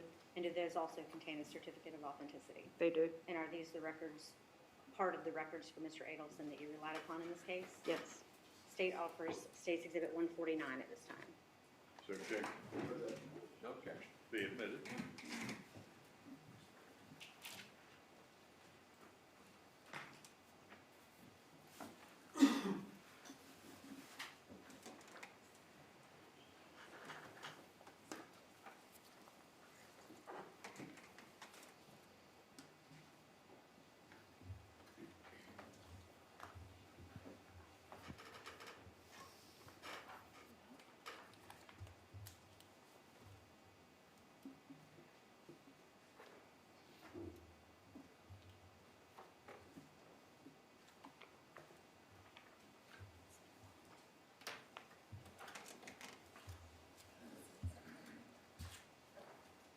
May I approach one more time, Your Honor?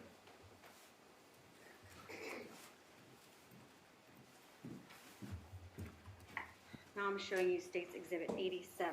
What is that document?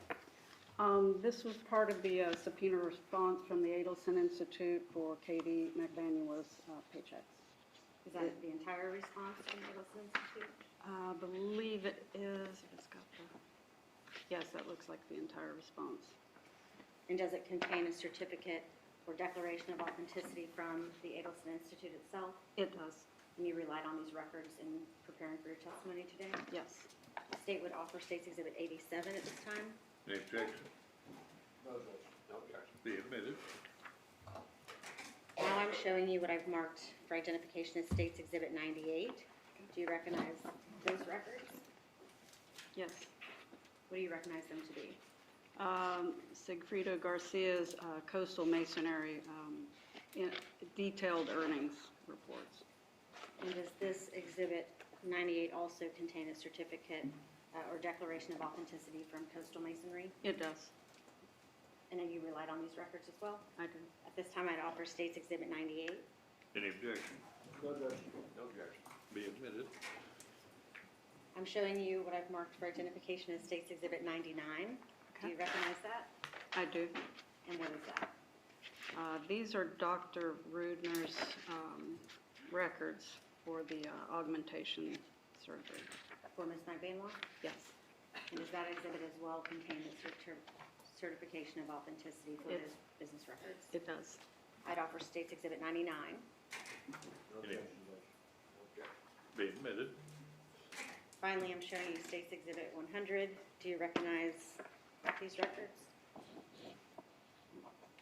Yes. What are they?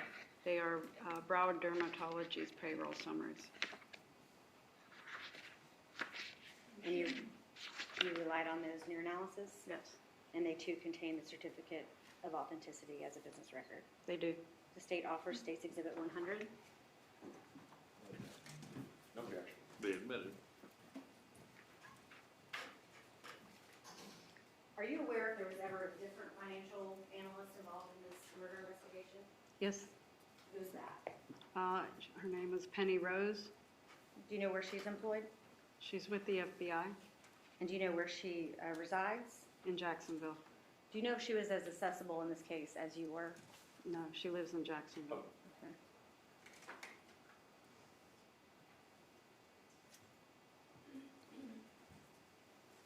You indicated that you looked at certain records from the Department of Highway Safety and Motor Vehicles in order to look at any assets or Yes. things purchased. Which type of, strike that, for which particular people were you looking at assets they may have come into possession of after the murder? Luis Rivera, Sigfredo Garcia, and Katherine Magbanua.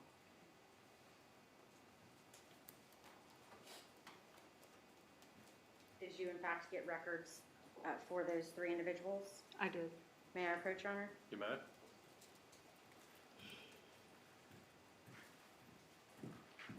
I'm showing you State's Exhibit 88. Do you recognize that document? I do. And what is it? It is the title for a black Lexus, titled to Katie Magbanua. Does this, is this title certification from DMV a certified document? It is. Your Honor, at this time I'd offer State's Exhibit 88. Any objection? No judge. Only that it's already in evidence. It'll be admitted. Now I'm showing you State's Exhibit 101. Do you recognize these documents?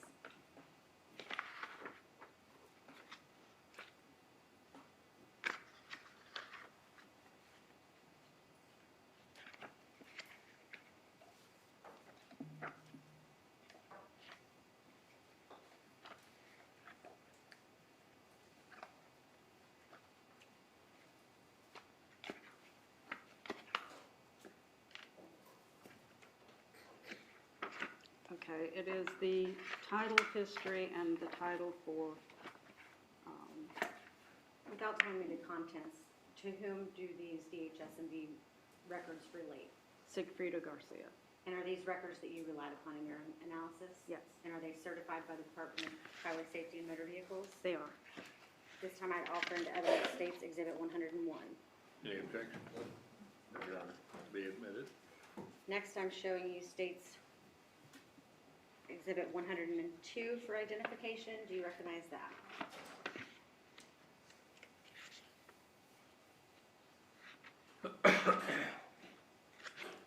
Yes, they are records for Sigfredo Garcia.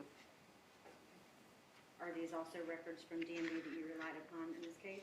Yes, And are they all certified? yes. State offers exhibit number 102 at this time. No objection. No objection. Be admitted. Now I'm showing you State's Exhibit 103 for identification. Do you recognize that? Yes. Did you say yes? Yes, I recognize it. I'm just trying to find the person.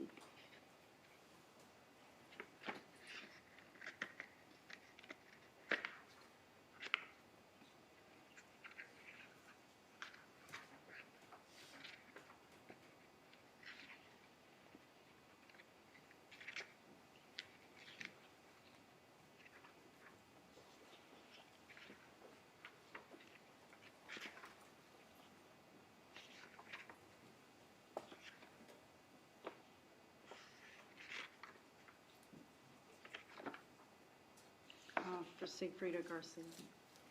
And are they also certified by the DMV? Yes, they are. An offer into evidence states Exhibit 103 at this time. Any objection? No objection, not from the service. No objection. Be admitted. Finally, I want to show you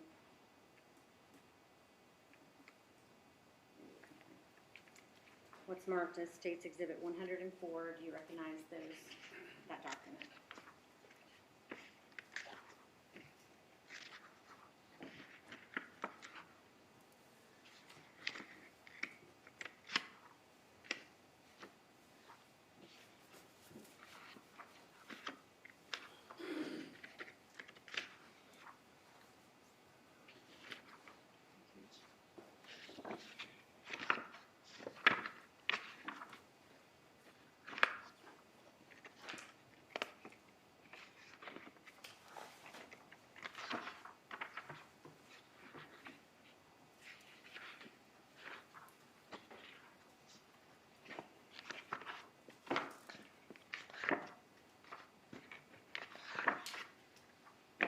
Yes, for Louis Rivera. And these DMV records for Mr. Rivera, are they all certified by DMV? Yeah. And you relied upon them in your analysis? Yes. The state offers States Exhibit 104. Any objection? No objection. No, Your Honor. Be admitted.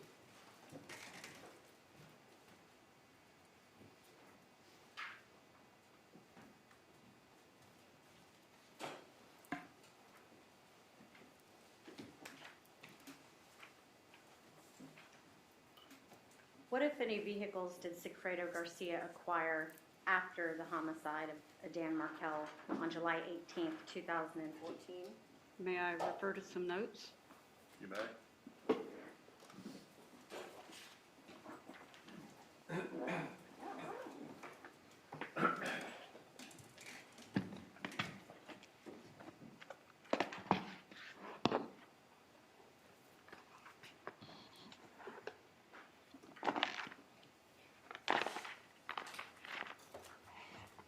Okay. Could you repeat the question again? Yes, I can.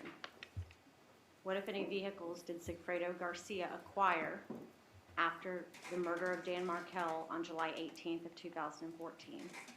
Okay, Mr. Garcia purchased a blue Chevrolet Monte Carlo coupe, July 26, 2014. He also purchased a yellow and black Honda Racer, which I believe is a motorcycle, on August 22nd, 2014. He also purchased a gold Nissan Maxima sedan four-door on October 17th, 2014. So from July 26, 2014, We don't need to repeat what she said, Ms. Norris, if that's what you're about to do. I want to ask about a time period. Okay. So the purchases of those three vehicles by Mr. Garcia spanned what time period? Within 4 months of the murder. Okay. What, if any, vehicles did Luis Rivera acquire after the homicide? Purchased a yellow Suzuki motorcycle on July 28, 2014. He also purchased a green Toyota Camry sedan on July 31st, 2014. What, if any, vehicles did Katherine Magbanua acquire after the murder? She acquired a black Lexus sedan four-door on January 23rd, 2016. Based on the records we just looked at for the Lexus, the title, Yes. does it indicate who owned the vehicle prior to Ms. Magbanua? Yes, that was Harvey Adelson.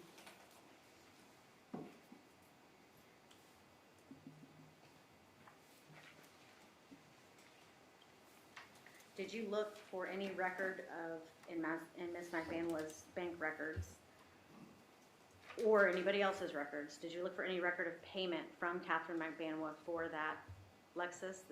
I did. I looked through all of her accounts to see if there was a check written or even enough cash that had been withdrawn within a reasonable time frame that could have made the purchase. I also checked the deposit records for the Adelsons to see if any of them had a matching deposit that would have been the equivalent of the car that was purchased. And does the title indicate the amount that was supposedly paid for the Lexus? Yes, it was $1,700.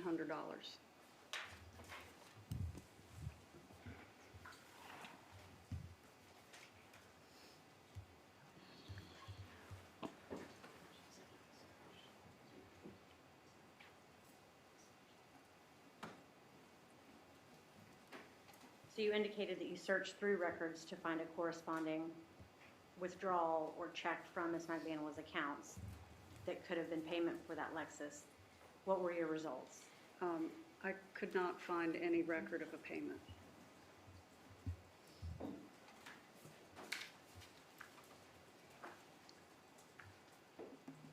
Tell me about your analysis of Mr. Rivera's bank records.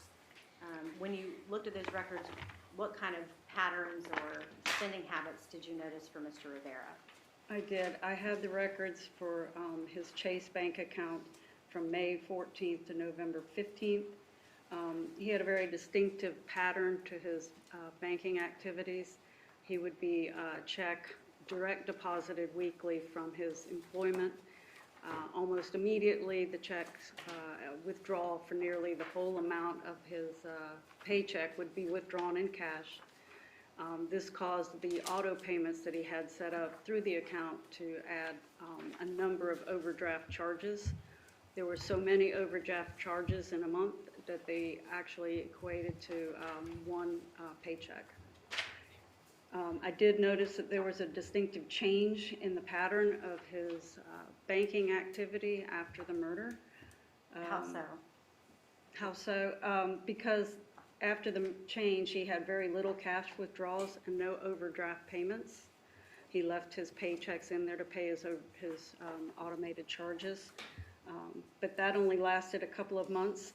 Between the last large withdrawal would have been July of 2014, and then not again until September 10th, 2014. That banking pattern resumed with the large cash withdrawals and the overdraft charges resumed in November and continued on to the end of the bank records that went another year. So did you indicate that, when you say large cash withdrawals, did you indicate that those were always after a direct deposit of a paycheck? Yes, as soon as the direct deposit hit his account, he pulled it out. If he had a $500 check that came in, he would pull $400 out in cash. He operated primarily in cash. And then after that withdrawal would be when the overdraft fees would, or overdrafts Yes. would begin happening. You said that the last large withdrawal from Mr. Rivera was on what date in July 2014? 2 days before the murder, July 16, 2014.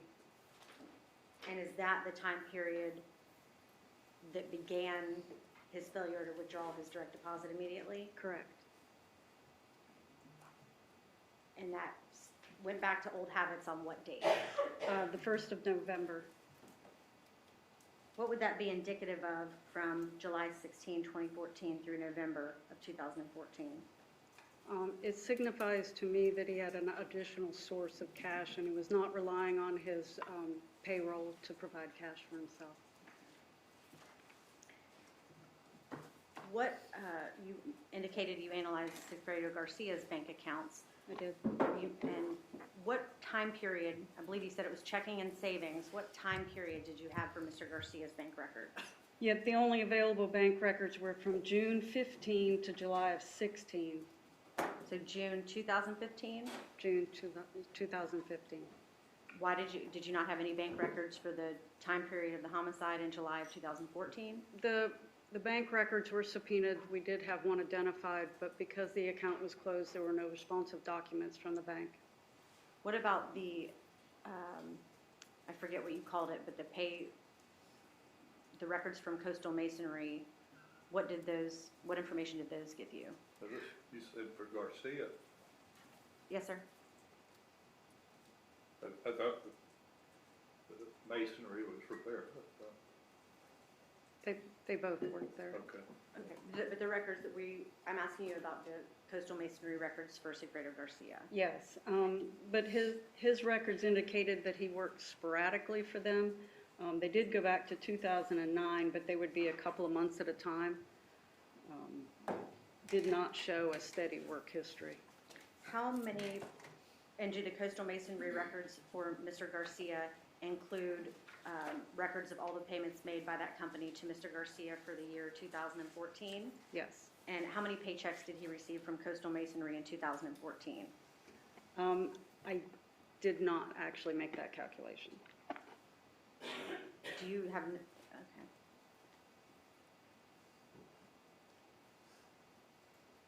If I had 1 moment, Judge.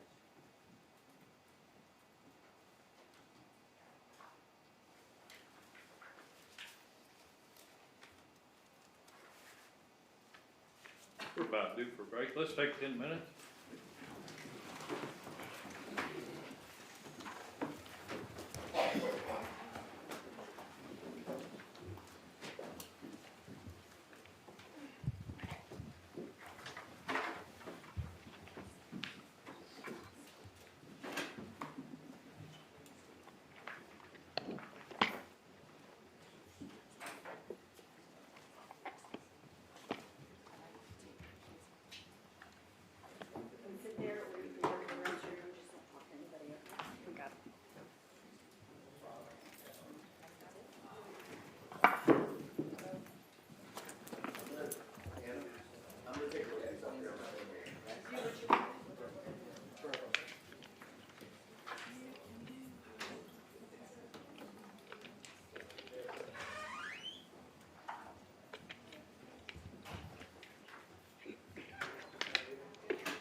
tool, my analytical tool that I developed that allows me to put all of the banking information on an Excel spreadsheet that I've developed myself. It wasn't something I learned in a finance class or an accounting class.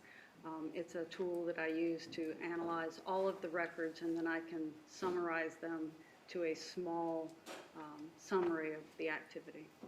And where are you getting the data that are you, what type of program are you using? It's an Excel spreadsheet And where are you getting the data that you put into that Excel spreadsheet? from the bank statements. May I approach? You may. I'm showing you what I've marked for identification as States Exhibit 150. Do you recognize that CD? I do. What does it contain? It contains my analysis for the multiple bank accounts for Katherine Magbanua. And is that your signature on the disc confirming that those are, that's the analysis that you did on her banking records? It is. And are the records and entries and data on that disc accurate based on her bank records? Yes. This time I'd offer States Exhibit 150. Any objection? Not from Mr. Garcia, Your Honor. Objection. Be admitted. May I publish this? You may.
Okay, I'm going to start by looking at the tabs, should I start from right and work my way left?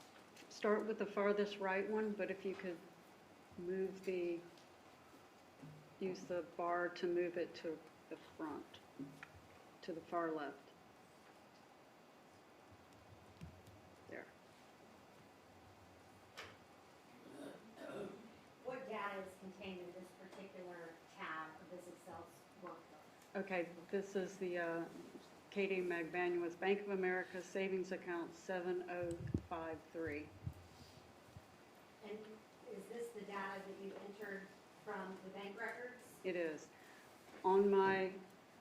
When I schedule out the accounts, every action that happens on the bank statement is reflected as a line item. There's also, on the farthest left, there is a number that shows the sequence that they were put into the spreadsheet. And this sequence in this tab reflects is exactly as it's reflected on the bank statement. Many times the bank records will have deposits, withdrawals, and other charges in different blocks, and so they're not necessarily all in date order. But this reflects it so that if you pulled up any particular bank statement, you would see them in that same order. At the beginning, the very top, I start with a beginning balance. Every item is put in, it's either a deposit or withdrawal, and then at the very bottom, you'll notice I have a sequence for verifying my data by a checkbox. It's a simple calculation of your beginning balance, your withdrawals, your deposits, and your ending balance will match what's left in the account. And is that your checkbox at the bottom to make sure that you've done your math correctly? Yes, And that was the savings account. that was the savings account. Did you perform the same work for Katherine Magbanua's checking account with Bank of America? Yes, Just to quickly scroll through, Yeah, we see the same.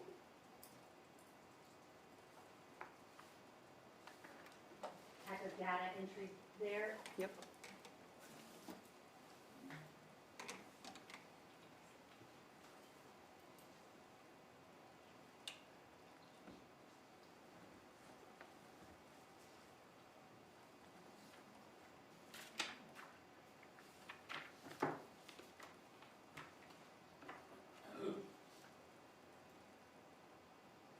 And you, again, check your math at the conclusion of the worksheet to make sure every cell is matching up. Right, every penny is accounted for. Without going through them, did you do the exact same thing for the Chase savings account as well as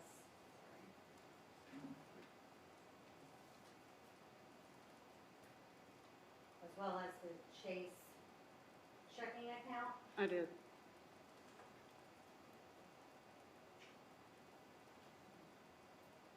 What are the next 4 tabs? Okay, if that you'll are- go to the farthest right, there will be a tab that has 2013, 2016. That one. This, when I have all the accounts footed out and calculated correctly, I combine them and then I sort by date order. This gives me, and I do a running balance for all 4 accounts in this case.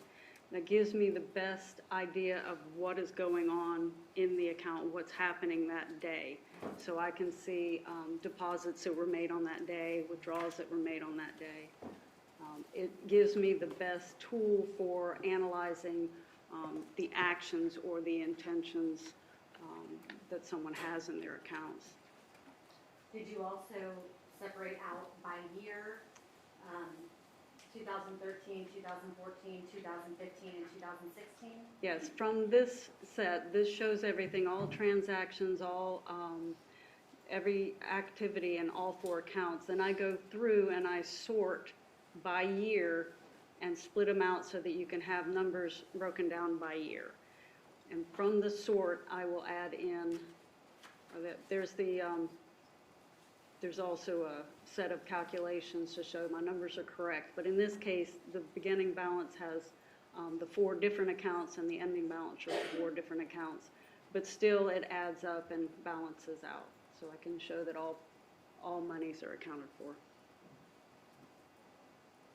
And then finally, on this last tab. Go to one of the sorts. Yes, ma'am. So, for example, 2013 sort, what does that show? Okay, if you go to are you at the very top? Yes. Okay, so then when I do the sort, I come out with by categories. I always put the deposits at the top and the withdrawals at the bottom so I can see how much money was in the accounts and how much was used. So each one is broken up into what particular category they fall into so that I can put all of the gas charges and convenience stores all into one category and I can summarize it easily. So, for example, all of the online banking transfers are in one section. Yes. These are all the sources of income she had. That bar represents a change between the deposits. Now we're looking at withdrawals. Is there anything else we need to look at on this year sorts? No. Then finally, the summary tab. Yes, from all of the sorting, I go through and I put it onto one simplified summary that shows how the money came in and how the money was spent. And again, I have the checkbox at the bottom show my totals are correct. Now, is it correct that you prepared some summaries in this particular case? I did. Are all of the summaries that we're going to talk about based on this financial data that you analyzed? Yes.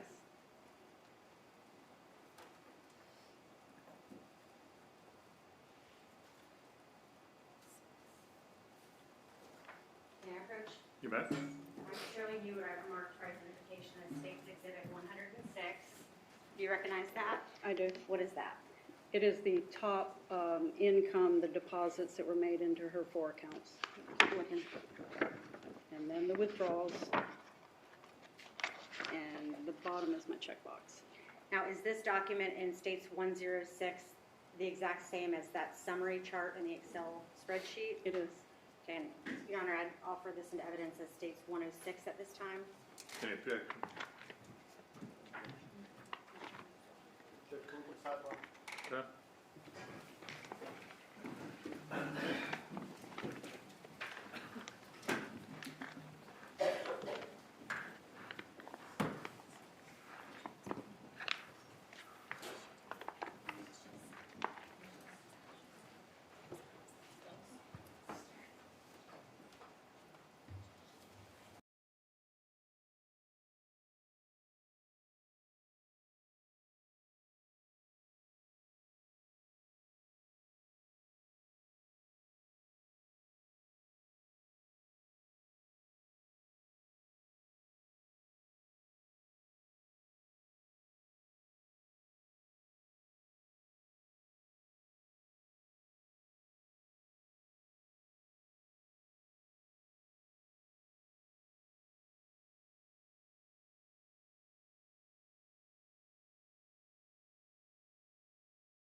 You need to discuss this further, Ms. Kathy. Yes, sir. Okay, we'll proceed Was the document states 106 admitted, Your Honor? to be admitted, subject to my ruling.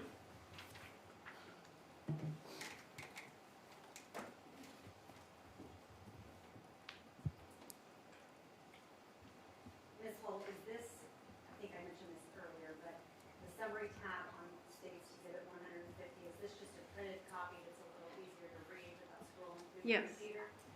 Okay. And what exactly, the first section covers what type of transactions? That covers all of the deposits that were made into her account. And that is from 2013 to 2016? Yes, all of her accounts, actually. And the second page, covers what type of activity? That would be all of the withdrawals from the account. There would be debits and checks. And finally, that includes your check box where you check your work. Yes. Now, on the sources of income or deposits, are they listed from highest to lowest? They are sorted on the total column from highest to lowest. And then there's a total at the very bottom, which is, shows how much came in over that 4-year period. And for the year 2013, what is the highest source of income? It would have been Sophie Dental. For 2016, what is the highest source of income? In 16, Yes, yes, ma'am. it was Sigfredo Garcia. Was that consistent with the time frame when he was employed with Rapid Capital Funding? It was. And what was Ms. Magbanua's highest source of income in 2014? Cash deposits. What about 2015? Cash deposits. Overall, from 2013 to 2016, what is her highest source of income? Cash deposits.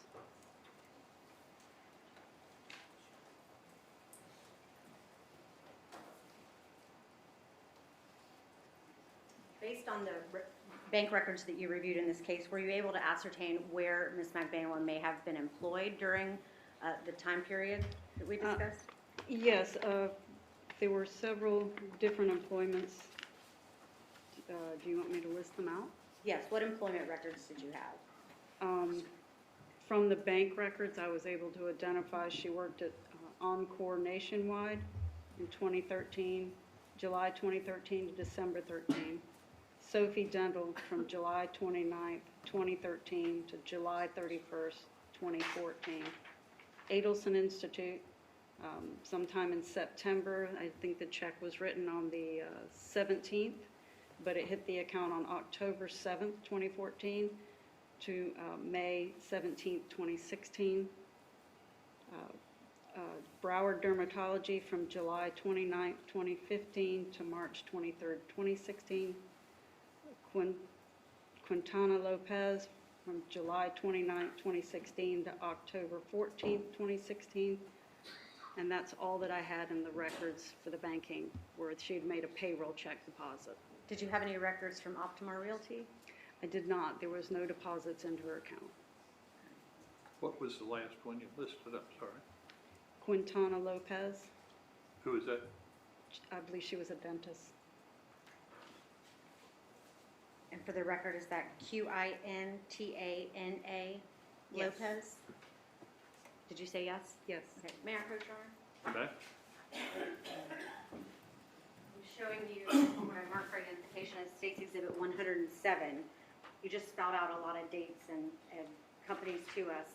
Does this document accurately summarize, show on a chart form, the timeline of Katherine Magbanua's employment based on the records that you reviewed in this case? Yes. And it is accurate? Yes. And is it based on those Excel spreadsheets that we reviewed earlier? Yes. At this From the- time, sorry, From the bank records. at this time I'd offer into evidence State's Summary Exhibit 107. The objection. Objection. Be admitted. May I publish? No.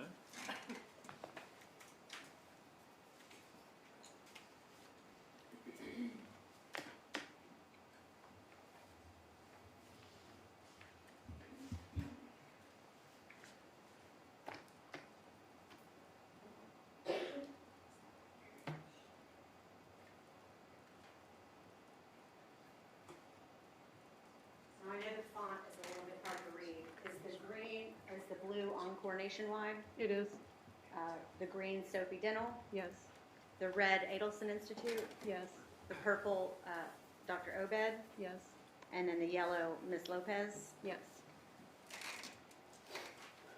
I want to focus on Ms. Magbanua's employment with the Adelson Institute. Did you review checks from the Adelson Institute to Katherine Magbanua? I did, And where did you, and those are the actual checks themselves or photocopies of them? yes. Where did you have records of those checks and whose records? The checks showed up as checks coming out of the Adelson Institute's region account and as deposits that went into the various accounts for Ms. Magbanua.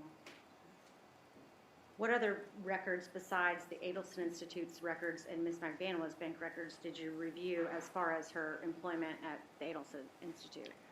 The subpoena response from the Adelson Institute. May I approach? You might.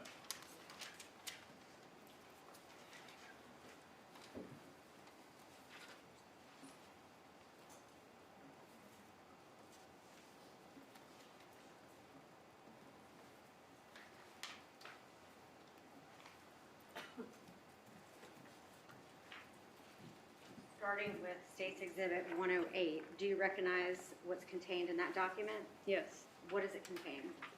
It's a photocopy of all of the checks that she received from the Adelson Institute. And are they accurate copies of all of those checks? They are. At this time, I'd offer State's Exhibit 108.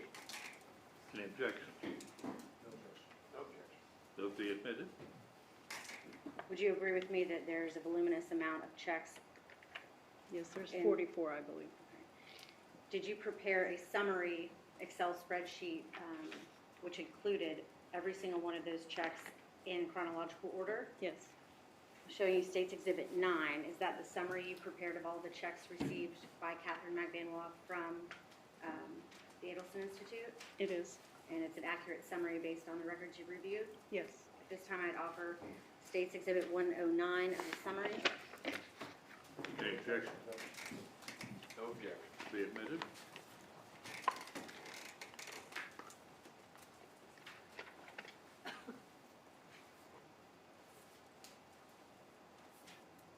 I want to publish for you the records received from the Adelson Institute pursuant to law enforcement subpoena for Katherine Magbanua's employment file. Okay, are you aware of what all documents the police asked for in this case related to her employment? Yes, they asked for all available information for her employment, which would have been her personnel file and her banking, the checks she would have received.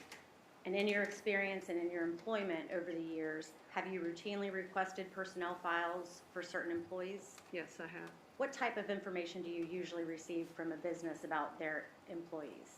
Objection, nor- relevance. Sustained.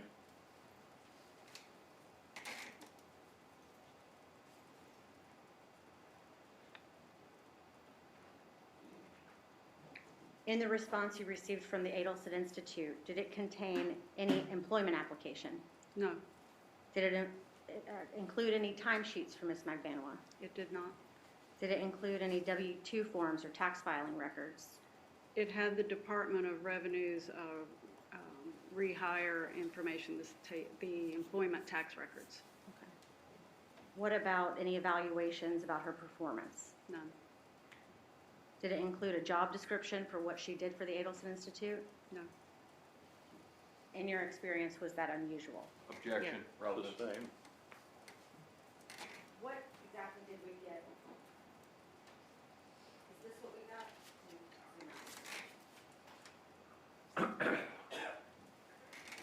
Yes, that's the, it's actually just a QuickBook printout from their accounting software. What is a QuickBook printout? It's a very common accounting program a lot of people are using, and they just ran a search based on her name and printed out the checks, a copy, summary of the checks she would have received from them. And the paychecks that were listed on the Adelson Institute's response, what was the time period covered? Can you read that? No, really can't.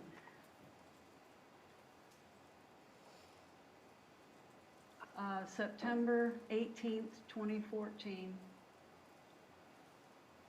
to March 31st, 2016.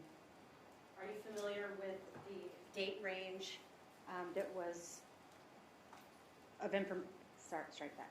Are you familiar with what date range we requested in that subpoena to the Adelson Institute for Ms. Magbanua's employment records? I believe the subpoena was late in 2016, and you requested any and all. Now I want to show you the summary of all of the checks that you reviewed from the actual accounts for Katherine Magbanua and the Adelson Institute.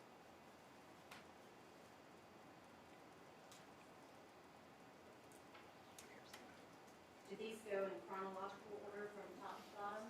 They do.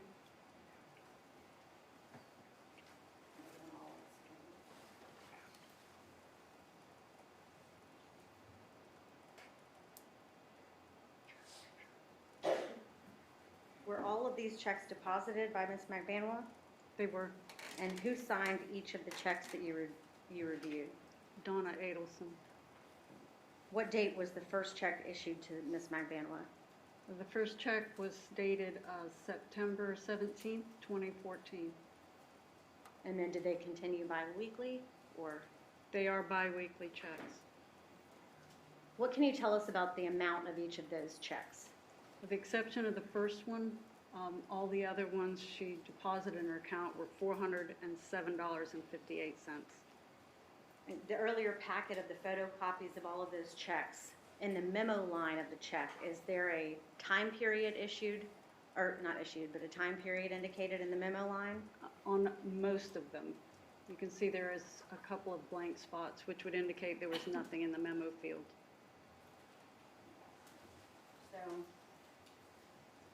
in this far left column, we have the posting date of the check. Correct. That's not when the date is written, but when it's deposited. It was deposited in her account. This fourth column over, is that the check number? It is. Fifth column, amount? Yes. And then the date of the check is in this column here. Yes, the date it was written. And when you say memo, that's what was handwritten on the check in the memo line. Correct.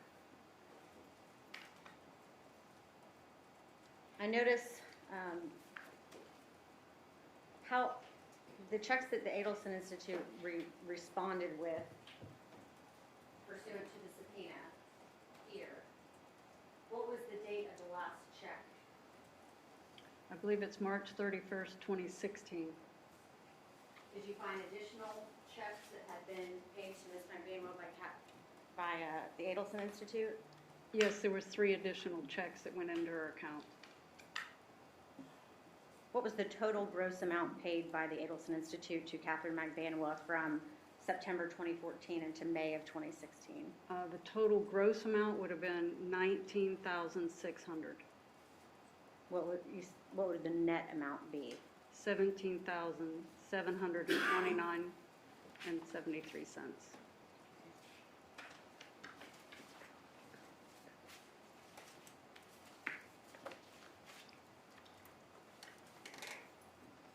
You mentioned earlier in discussing the items that you reviewed in this case, having reviewed Charlie Adelson's iCloud contents. Did you review any text messages of interest as it relates to Katherine Magbanua's employment with the Adelson Institute? I did.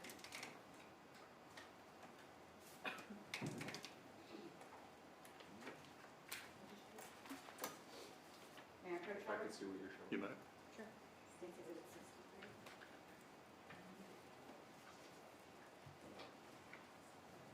And if we go sidebar? What's that? If we can go sidebar? Let's go ahead and take a lunch break. Let's be back ready to go at 1:15.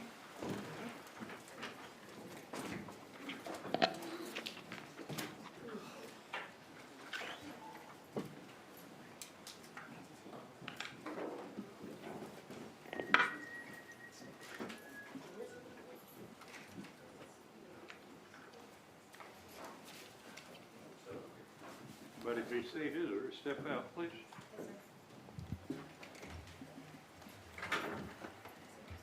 So the Yes, Your Honor. The site report I can show. The witness.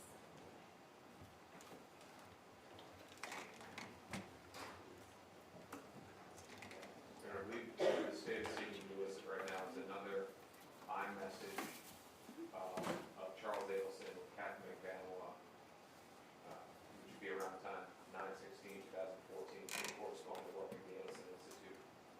Objection is hearsay. Isn't it already in evidence? She just publishing what's already in evidence? Just from the Act Loud record? Correct, but this is not in evidence yet. So they moved in, go back to council table. At the beginning of the trial, they moved in the CD, the Celebrate CD, and we agreed that it was authentic because of where it was obtained. But we said at that time, for each time it comes in, there would need to be a hearsay exception to bring it in. My objection now is to hearsay. I also don't believe that this is a proper witness to bring it in through. So explain to me, Ms. Norris, where this is coming from. I thought we had Mr. Adelson's Act Loud account in full and evidence, based upon what Magbanua had brought up. No, sir. Actually, they objected to our introducing Charlie Adelson's iCloud earlier. We did lay the foundation for its authenticity. Should we need to later have excerpts from that? That, I believe, was through the testimony of Mike Gilmore. I did have them authenticate further text messages, including the one in question here, so that I could lay the foundation for them to be entered. But the CD itself was not entered. Well, what were they reading? What was Sergeant Corbett reading from them? What was Sergeant Corbett reading from as to the conversation between Ms. Magbanua and Mr. Adelson? That was from the iCloud, it was not in evidence. Well, Oh, Your I Honor. have the State's Exhibit 183 was placed in evidence without objection. Madam Clerk, is that correct? Yes, sir. Right. No, Is this not part of 183? State's Exhibit 183 was an excerpt from Charlie Adelson's iCloud. The CD with the entire contents, due to defense objection, was not introduced, and that was why defense exhibit regarding the text exchange about deep sea fishing was admitted over the state's objection. I was objecting because it was not in evidence at that time. This particular text message is not being offered for its truth. I'm not offering it to prove the truth that Katherine Magbanua's date of birth is 12/22/84, or that that's her social, or that that's her address. I'm offering it to show that on September 16, 2014, Charlie Adelson has to send his mother Donna Adelson the contact information, and yet she has a check from the Adelson Institute the very next day on September 17th for an employment period beginning on July 15th. The argument being it's relevant for context of the payments from the Adelson Institute to Ms. Magbanua. They were employing her and writing checks for her for a period before they even knew what her name was, or her birthday, or her social, for purposes of putting her in the system and filing taxes for her. So I'm not offering the truth of that particular statement from Charles Adelson. Just that if that information was sent on that particular day is highly probative to the dates of the checks being issued by the Adelson Institute, and the fact that on the memo line of said check, the employment period predated them even having any identifying information for her. Your Honor, if I could respond? You may. Just to clarify a few things. So at the beginning of trial, they brought in the Celebrate CD, and we agreed that it had been authenticated, but we objected, saying we can't just enter it all in because there's so much hearsay with all these 300,000 communications. There was the other problem as well, too, is that there were some privileged items in there that the state identified, given the fact that Mr. Adelson, being a dentist. I understand all Yeah. that. Mr. DeCoste, get to your point, please. So coming over to this, our objection remains. I think that it would be improper for the state to say what knowledge these individual witnesses had, whether they needed the name or why that text message was sent. Given the fact that it has a social security number, I would ask that that be redacted, because that is not information that Ms. Magbanua would want to have out there. I would note that, and correct myself, that it is a text message in between two witnesses that are not testifying in this trial, but I will withdraw my objection. The state can bring it in. You what? I'll withdraw my objection. Garcia. Okay. Go with it. All right, so I'm clear. I just was operating under a misunderstanding. When the state offered 183, I thought it was the full iCloud records. Now I'm corrected, it was just an excerpt from them. And so this is marked what? This is marked, I believe, State's Exhibit 63 now. It's got two exhibit numbers. It's just one exhibit marked 63. So there's no objection to State's Exhibit 63. Withdraw my objection. The only thing I do object to a social security number being put in a piece of Well, evidence. I'm going to direct the clerk upon conclusion of the trial to redact the social security number, but I think for the jury's purposes and during the course of the trial, I think it's significant to the jury that that's the information, that's what really makes the text relevant, because if I understand the state's argument, they're saying they've written a check and don't even have the person's social security number at that point in time. So I agree it shouldn't be out there for all purposes, but we'll, at the end of the trial, Madam Clerk, please make a note to redact that. Your Honor, my hope right now is to be able to mitigate. The unfortunate thing is, my understanding is that we're live streaming, that there's a camera that is on that overhead projector, that Ms. Magbanua's social security number, date of birth, could already be out there. I'll seal the social security number so it's not to be displayed, other than to the jury. Great, thank you.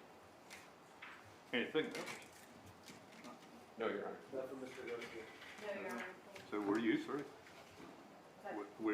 We needed to introduce. How much more do you have with this witness?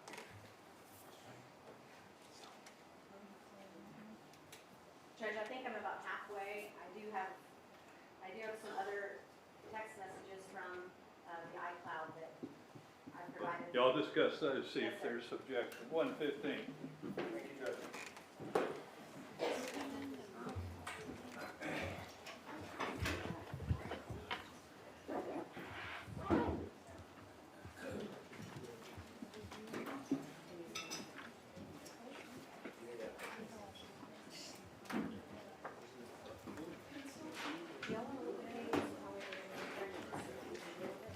Since you never had a chance to see him before, did you get it? I have seen, it's just, I don't know exactly what's You can't talk about that.